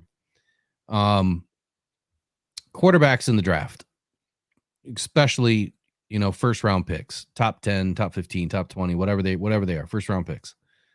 I've done all the math. I've looked at all the quarterbacks all the way back to 2016. And there's been this rift with Lions fans that Hendon Hooker's, the second coming, and he's the guy that, should be starting on this team. We've been hearing it for 2 years now, even though he couldn't have played anyway last year because he had an ACL issue. But even if he's healthy this year, I still don't believe that's the case. But the thing about rookie quarterbacks is you've seen now 3 since 2016 that have ever done anything really their first year. On average, it takes about 2.5 to 3 seasons for a rookie quarterback to even have a winning season, let alone make the playoffs. They usually do it in their second or third season. What do you think about rookie quarterbacks being a savior to a team? And when you see potentially 4 or 5 quarterbacks that could be off the board within the top 7 picks this year, how many of those teams do you think are really going to get better? Because for me, I think it's one. I think one team is probably going to have a better season than anticipated because of their quarterback play that was drafted this year. But it really depends on the team that they're going to and where they're being drafted to and what's built around them, offense and defense. So what do you think about rookie quarterbacks and how they can or can't really help your team, the first year, maybe second year, maybe third year? Yeah, I think I said that, right? Like, I think I addressed that. I do. I think that Caleb Williams. So I think the difference with CJ Stroud and why he was successful was if you looked at all the pre-draft hype with CJ Stroud, he was the best thrower at the combine, right? He was all over the place. He was on, and it drives me nuts because Ohio State and Green Bay are kind of in the same boat for me. Like, I despise both of them. So it's painful for me to give, any Ohio State quarterback some props. But CJ Stroud, going back, if you look at what he was doing in the combine, just his size, his strength, I feel like there was more of a guarantee with a guy like CJ Stroud. Caleb Williams, again, I know people love him. I see people in the chat telling me I'm an idiot for saying any of this stuff about the guy. But again, people are comparing him to Patrick Mahomes. They just are, right? The comparisons are all over the place. Again, Patrick Mahomes had a year to sit. He wasn't thrown into the fire. Caleb Williams isn't going to the best situation either, right? He's going to a situation with a potential lame duck head coach, right? They don't know what's going to happen there. So I'm not necessarily questioning Caleb Williams. I'm more or less questioning the situation that Caleb Williams is going to. And I think that's a fair assessment, for where we're at right now. Yeah. So what I was trying to get to was, do you ever see a majority of any rookie quarterbacks really helping a team first year? It just, the answer is no. I mean, the proof is there in the stats. It's very rare that a rookie quarterback ever helps a team. It's only happened literally 3 times since 2016 that you've had a winning quarterback drafted that year. So next up, let's talk about, will the Lions stay at pick 29? If not, are they moving up or down? Let me get this poll changed here. We got 100% yes. Everyone agrees that the Lions are going to finish north of 10.5, which is good. I can agree with that. 100%. How many people voted? 22 votes. Okay. So, Eric, so frame rate, FPS. Oh, okay. Yeah. Yeah. So if you have auto frame rate on, that's why the screen is going blurry.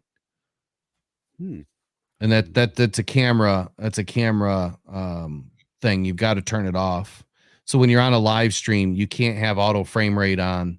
Otherwise, it'll because when you guys are sitting and not talking and moving, it's clear. Yep. The minute you start moving or talking, it's trying to adjust. It's just like auto focus. I'll look and see if there's something I can get. Yeah. So, all right. Will the Lions stay at pick 29? If not, are they moving up or down? That's the first question. What do you think, Eric? Well, let's see what I got here. So there's a couple things the Lions could do. They could move up, they could move down, they could stay where they're at. I wholeheartedly believe that we are not that far away. And we don't need to have but maybe one or two absolute playmakers out of this draft. So what I would really want to see is Kool-Aid McKinstry. I think Kool-Aid would be awesome, but if Brad really wants to make a move and move up to 14 with the Colts or something like that, go after Dallas Turner if he's still on the board. It just depends on how the board falls. If Atlanta takes him at 8, he's gone. Some people like Jared Verse there, and Jared Verse or Dallas Turner. Not that big a difference between them as far as I'm concerned. So either one, if the Lions traded up, I think it might be kind of cool. If they stay at 29. So you think the Lions are moving up, or you think they're moving back, or staying where they are? I'd kind of like to say they're going to move up. Okay. And go for broke, give away this year's second or not this year, next year's second and this year's first to move up and draft a guy if he's available at 13, 14, somewhere around there. Okay. So I guess follow up the same question for you, Bono. The second follow up to that, Eric, is, we'll come back to it, is what makes more sense to move up or to move down, and why. And I think that's where you're going to get into the rest of what you wrote there about if they were to move back, what would make sense. So go ahead, Bono. What do you think? Lions moving up or down, or staying the same at pick 29? So I'm a very opinionated person, and I have opinions on all this stuff. I'm just going to start by saying, at the beginning, I was a bit of a Brad Holmes critic. Even last year in the draft, I had some questions. I've learned to trust Brad Holmes. So whatever he decides to do, and I'm not one of those guys that's just a homer. I'm very critical of things when I see it. But whatever he decides to do, I he's proven himself right, so I trust him. This is what I think, though. Everyone loves Kool-Aid, right? Eric loves Kool-Aid. All Lions fans seem to love Kool-Aid. What concerns me about him is I love college football, and I watched every game he played the last season. I don't like how he tugs the jerseys constantly. You watch him in coverage, go back and watch his game tapes. He's constantly on the jersey, constantly. And we all have our experience with NFL officials. NFL officials are going to throw the flag on that guy more than anyone else as a rookie, if he's starting, I believe. So that's my concern with him. This is my concern with this draft. The smart move, and what I want the Lions to do, is trade down. You get an extra second round pick. I trust what Brad Holmes can do. With the draft being in Detroit, I'm a little concerned that the Lions might feel like they need to make a big splash or make a move, and Brad Holmes might make a trade up, right? I don't think they're going to sit there at the pick they have. I really don't. I don't know if they're going to move up or down, but I don't think they're going to pick where they are right now. So, if this draft was anywhere else, like I said, trade the pick, grab an extra second, grab an extra third, move on, right? But with it being in Detroit, I can see them moving up and trying to make a splash. I do have a concern, though, if they give up their first round pick next year, just because next year's draft, man, there's some playmakers in that draft that I love, and I want to keep that pick. Yeah. So I think if we move up, so this is a tough one for me because I'm in the same boat. And you hear that same thing from all the Lions fans, like, oh no, Brad's not going to do that to us. We're not going to stand out there till midnight and then not get a pick. Look, Brad doesn't give two rats, about us. He cares about the team. His number one job as a business manager managing the Detroit Lions is to make sure that team has good product on the field. He does not care if any of us are standing out there in the rain. If it's going to rain, it's supposed to rain. And we don't get to see a first round pick because he's going to know that when he takes 2 second round picks or, a second and 2/3 or whatever it ends up being, that the product on the field could be that much better. So for me, are we moving up or moving down? The simple answer is if you know who you want is in the top 15 of this draft, I don't think that there's more than 16 first round grades in this draft, unless you count some of the offensive linemen that could potentially be starters on, O-line strap teams. Then yeah, you can make an argument that there's more. But I think that there's 16 first round grades in this draft, and I won't go through them all tonight, but I think that that's where it makes sense to move up. If your guy is part of that 16, you have to move up because Brad wants the best player, right? The best football guy, the best football IQ, the right mentality, the right grit level. You got to check all these little boxes. And I have a feeling that player is up in the top 16 of this draft. So that's why Brad would move up, is if he wants somebody like Jared Verse or Terry and Arnold, who they just brought in for a top 30 visit, which shouldn't be available, by 29. There's no way. Shouldn't be available after pick 20. So to move on to the second part of this, what makes more sense to move up or move down and why? Well, it makes more sense to move down. The meat of this draft, again, is 35 to like 48. Like I said last year, I think I said last year was 25 to 45. And that's where a lot of the best players were going to come out of this draft. And this year I see the same thing. I think that it's really deep for what the Lions need, not necessarily best player available, but what the Lions need between, pick 35 and pick 48. And I think that's where they need to try to add another pick.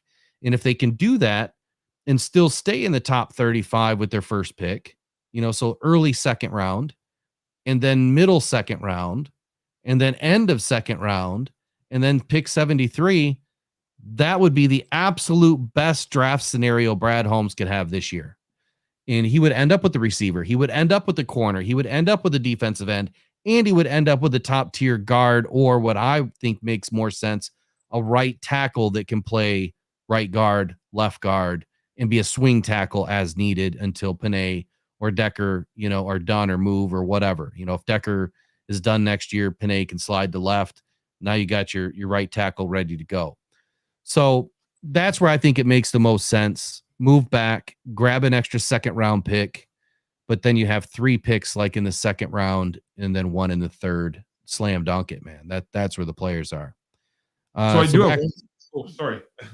No. Go ahead. Well, glad you're done there. I did have one quick question for the people in the chat, and this goes to you too, Will and Eric. Would you be okay with Brad Holmes dealing next year's first round pick to jump into the top 12? So he gets into the top 12 by giving up next year's first round pick. I'm curious as to hear where Lions fans are with that. All right. Go ahead, Eric. You ready for this? I want everybody to close their eyes and imagine you're at Ford Field on Thursday, the first day of the draft.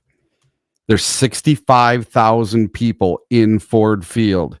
There's 240,000 people outside at Campus Martius Park and down at the Draft Dome that they're building right now in Detroit. There's just a mass of humanity, so many extra people in downtown Detroit.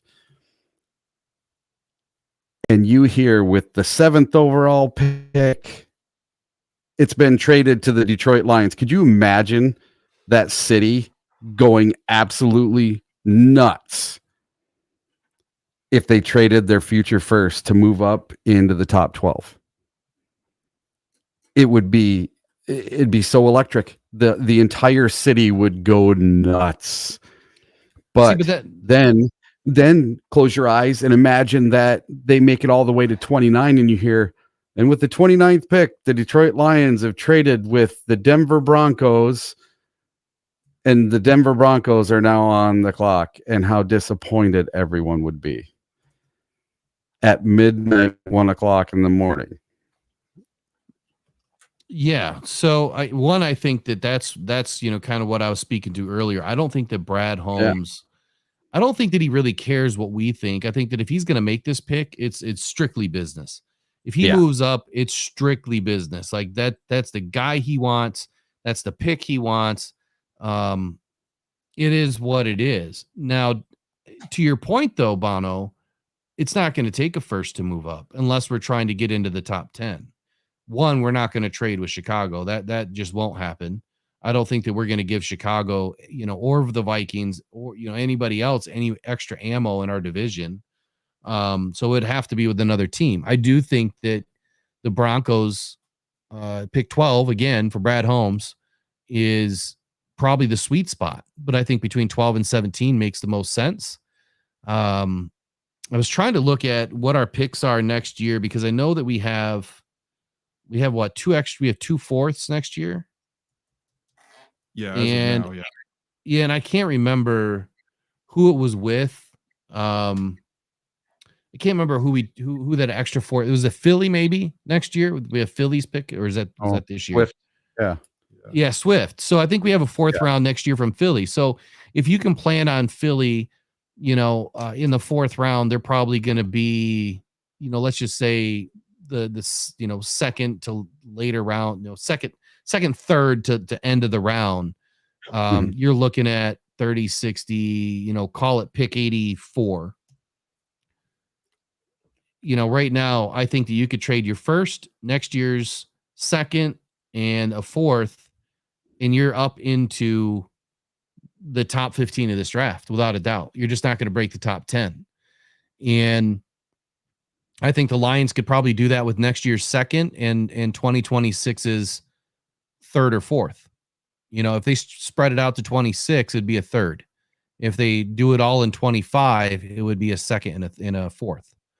So I don't think we have to give up a first. I think if we give up a first in 25, then we're moving up into the top 10 without a doubt. That was why I said top 12, right? Like, I do think that you would have to give up a first round pick to get into that top 12 area. Yeah. So, I just don't think that he would do it. I really don't. I agree. I love the chat. Go ahead. Sorry. No, I was saying, I think that he covets his picks just a little too much. Like, he really loves to wheel and deal and not end up on the bad side of a deal. But then again, to what Eric said earlier, if we're only a couple of guys away, what do you do? If you really only want two guys in this draft and two or three guys out of next draft, I mean, you don't need 7 picks. If you look back, though, what has Brad Holmes done in the future, right? When Penei Sewell was there, right? And Brad Holmes was honestly looking at trading up. You can see there's that video that was going around after the draft where, Dan Campbell, everyone was telling Brad Holmes to just stay put. But he was willing to make that trade up, or he was willing to try and trade up just to get Sewell, right? He really wanted Jamo. He traded up to get him. So if there's a Brad Holmes guy that's there, he's proven in the past that he's willing to do it. So, I don't know if I love it either. I would definitely lean towards not doing it. I'm just saying it wouldn't surprise me if something like that were to happen. Yeah, I think it would be a complete meltdown, though, to Eric's point. The city would be ecstatic. I mean, if we jumped up, I think that the city is going to be ecstatic. So I guess to finish on this question, to my point, I don't know if you agree with this or not, Bono, but I guess that would be the first question to ask you. Where do you think the meat of this draft is for the Lions to really do some damage? I've said it before and I'll say it again. I think that Brad Holmes has proven that he likes to take the best player available, right? He doesn't necessarily draft for need all the time. And I think that, again, he is going to make our strength even stronger. I think he's going to, reinvest into the offensive line this year. That's what I just think. I think he's going to just keep hammering the O-line because he knows to build in the trenches. I think you're going to see at least one offensive lineman drafted. And I think he's going to surprise people by drafting at least one defensive lineman as well. So that's kind of where I see him going. And that's obviously, everyone knows the strength in this draft is the wide receiver position. It's fairly deep in tight ends, especially after Bowers. There's some players. So those are the two spots I think. Yeah, I guess I can't. I can't disagree. I really can't. So trade partners, I had trade partners written down, but I think I'm going to save that for the next show. We'll give it some more time to kind of marinate and think about, who are the Lions trade partners this season? I mean, you already know I've mentioned the Broncos. I think that's a great opportunity. And I also think, the Cardinals, because they have so many picks, just like last year. But last on the list tonight, I know we're after the 10 o'clock hour. Appreciate everybody hanging out, especially Eric and Bono. Based on, Tony, your knowledge of Canadian football, this is why everybody came tonight. Over 100 people watching the stream right now. This is what they came for. Awesome. They want to know about Mathieu Betts and Quantez Stiggers. So what are the major differences between the defensive playing style of the CFL or rules, how far they play off the ball, et cetera, versus the NFL, and the jump that Mathieu Betts is going to have to make, and why he wasn't able to make that jump in 2019 with the Bears? So CFL football, as everyone knows, the field is longer and wider. So the field is 10 yards longer, and it's 15 yards wider. Okay. Wow. So in Canada, you have to plus the end zones are 20 yards too, right? So the end zones are even bigger as well. In Canada, you have to play a yard off the ball. Betts, who has been unbelievable in Canada for the BC Lions, he has been, defensive player of the year. He's absolutely lit it up. It's very difficult for CFL players to transition to the NFL because the game is so different. Betts, he's 6'2", 250, right? So in Canada, we play a 3-down football. So there's lots of passing in football. Our DNs, not only do they have to be able to rush, but a lot of times they have to drop into coverage. The one thing that Betts does really well is he's a mobile guy. He's quick, he's fast, and he has a motor. He's a little bit undersized at 250, 6'2", 250 to kind of play the edge in the NFL. But where I think that he can be successful is almost that off-the-ball linebacker type, right? Almost like a Derek Barnes type who likes to set that edge like we've talked about a lot today.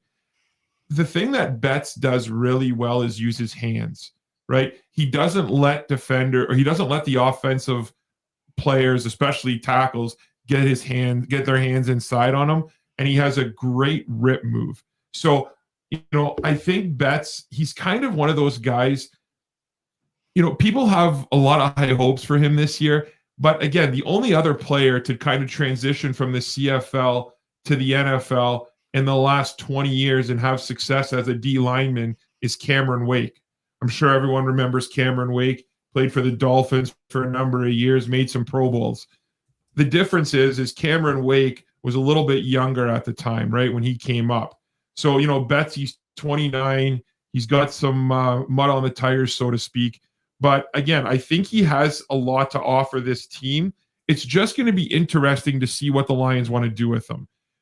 If we're hoping that he's going to step in and play opposite of Aiden Hutchinson and start at D end, I have some questions there. Do I think he'll be a great, 2-down linebacker off the ball on first down to kind of, again, protect the outside, get in there to stop the run? Absolutely, I think he can help.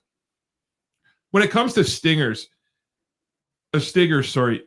corners in the CFL have a tough job. There's actually an extra player as well in the CFL. We play 12-on-12 up in Canada. So there's an extra player on the field, and that extra player is a wide receiver. With the field being so huge, there's a ton of room, and teams play a lot of zone. They play a ton of zone in the CFL. So, what's their goal with him? What do they want him to do? I'll tell you this about him. He's not scared. He loves football. He can tackle. He can hit. He's one of those type of guys that can come in and make a play for you. So, again, are they going to make the roster? They're going to have their work cut out for them. I can't wait to see what they do in the preseason. This guy, Betts, is going to be a guy who gets a ton of action in the preseason, and he's going to be a fun guy to watch. So, again, one of those things, we'll have to wait and see how he transitions. But is he a guy that I'm necessarily going to rely on right off the bat? Absolutely not. But again, the potential is there. It's just about how does Aaron Glenn want to use him. So you said a few things there that are interesting. One, you've got 12 on 12, but you've got a 15-yard wider field. You've got end zones that are double. They're 20 yards deep, not 10. And the field is also, 10 yards longer, you said? It's 10 yards longer. It's a 110-yard field, yeah. So 110 plus 2 end zones. So that's 150 yards long. And then I don't know the width of an NFL field. I forget. But anyway, at any rate, my main question is this. So his speed off the ball, he's already a yard back. Is his speed going to translate? Because when I watched him and I broke down his tape, I mean, he seemed to fly up to the tackles. And the one thing that I was worried about, and I don't know if I put it in the tape, I think I noticed it afterwards, is he's not really coming up and popping a tackle. He's kind of working around the bend, right? He's bending.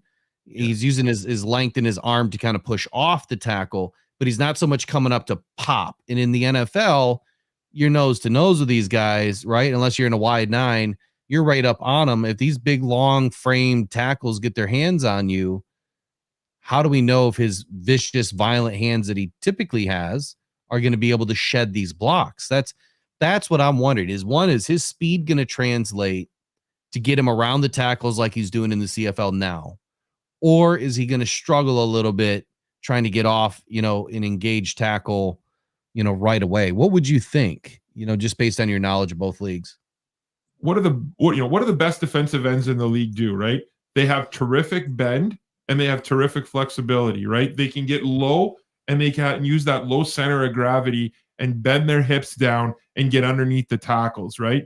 And that's what Betts can do. He has terrific bend in his game. So you're right.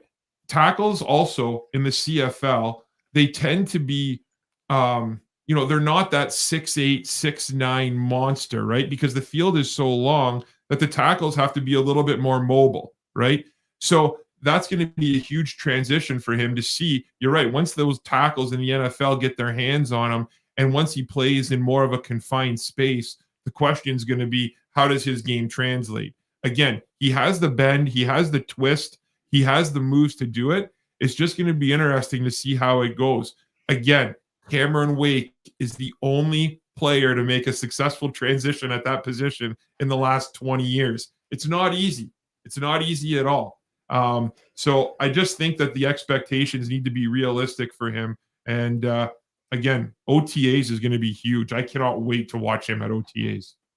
So to follow up on Stiggers here, look, when I watched that kid, man, I saw nothing but solid play from him. But you mentioned that corners in the CFL have a much tougher job. I can only imagine you've got 12 guys. You got 12 guys on the field. You now have an extra wide receiver, but you have a wider and longer field in a much deeper end zone.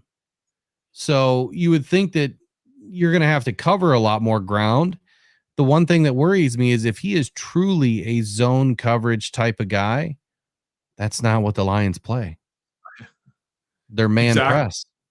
And that's where I think with him specifically, there's got to be that part of his game that the Lions just love, and that's his competitiveness, because you're right. Well, he makes plays all over the field, right? So they must see something that will transition. And again, he's a baller. He is a Dan Campbell type football player. He's a guy that can come in and light people up on special teams. He can be an outstanding special teams player as well. So, the potential's there. It's just the transition. It's not that the players are much different. It's just the CFL and the NFL are completely opposite games. They're completely different in the way that they're played. There's a reason why all these college quarterbacks can't make a transition to the CFL. All these college all-stars, they come over to the CFL and they struggle, right? And there's reasons for it because it's a completely different game. So I like the signings. I think the potential's there. I just think we need to temper the expectations, and whatever they can do will be a huge advantage for us. So there's a question in the chat, and I'm going to save it for the next show because we're running over time here. But they want to know about Manu, the giant offensive tackle 6'9". So I'm going to put that in here for next time.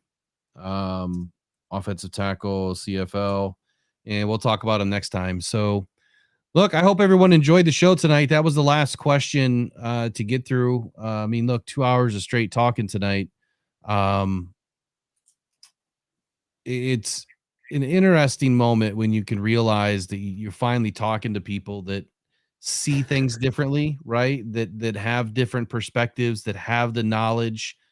And I hope that's what the audience is feeling tonight is, we've now added another, group of guys to this podcast that you got the fan and Eric, right? That has, all of the super fan in him to give us all of the great takes of being a super fan, right? And the knowledge about football, watching it as a fan. And now we've added a coach and someone that knows both NFL and CFL that is able to give us his takes that, in this year, it's a little bit different where we're bringing in guys from the CFL where we haven't before. So I think it's imperative that now that we're able to, lend on Coach Bono's intelligence to help us navigate these questions and to get through it. So I appreciate it. Wealth of knowledge on your behalf. Absolutely excellent job tonight, both you guys. And I hope that the chat feels the same way. And do us a favor and make sure you smash that like button for Coach Bono tonight if you guys really appreciate the level of intelligence that he brought. And of course, Eric, man, you can't discount the Uperlite, man. I mean, this guy's finding rocks and naming rocks. I mean, come on, that's the coolest thing on earth. Anything you guys want to say to the chat, Lions fans, before we head out? Sure. So my goal in life is to take a Detroit Lions player and take them out Uperlite hunting. Yeah, try to get that camera to stop moving. So if anybody knows a Detroit Lions player, former, current, anything, I want to take them out Uperlite hunting. Let them know they can go with me, and it'll be the time of their life. It would be the time of my life to take one of them out. That's one of my goals, is to do some stuff with some players. Awesome. But when we jump off tonight, stay in the back office. We'll see if we can't work out that camera for just a quick second. Bono, take her away. What would you like to end the show with on your side? Yeah, I just want to say how much fun I had tonight, guys. This was awesome. I really appreciate it. Will, thank you so much for allowing me to come on and do this. Guys in the chat, love me, hate me. I love the opinions. Honestly, that's why we're here, right? We're all here because we love the Lions. We love talking about the Lions. And that's what I love about Lions fans. Man, let's disagree. Let's discuss things. Let's talk about things. That's what's fun about this. But let's do it in a respectful, smart, intelligent way. And I really appreciate this format. And hopefully I can be back. I really appreciate it. Thanks, guys, and look forward to it. Oh, you'll definitely be back. And that's the thing about this audience, man, and this community is they're really good. Once they get to know you and warm up to you a little bit, they really start to understand who you are as an individual, because I can tell you right now, my takes are not always the most welcomed, because I try to give the truth, transparent, honest facts, backed by evidence. That's just how I operate. And sometimes when you hear the truth, it's a hard pill to swallow. And not everybody appreciates that. So that's what you're going to get from me, at least. And so far they've all stuck around for a reason, man. They appreciate hearing the real cold hard facts about the team, and then have some fun. Every once in a while we have a lot of fun. So, all right, you guys were great. We'll see you in the back studio. We'll catch you guys next time right here tomorrow night, Monday night. We do mock draft Monday. It's going to be the last one before the draft. And because the next one is huge, it's 4 hours long. On Wednesday, the 24th, is going to be the big night. We're giving away 4 jerseys. Please do me a favor, go to @WillRock Jr. on Twitter. Again, share the Team Lucas post. It would help us to get our donations in line and to reach a broader audience. Let's give this family some hope and help out Team Lucas. Appreciate the Ballage Army once again for everything that they do. They're really trying to help the community out, and it's appreciated. All right, you guys, we'll catch you next time on Rock On Detroit Lions. Take care.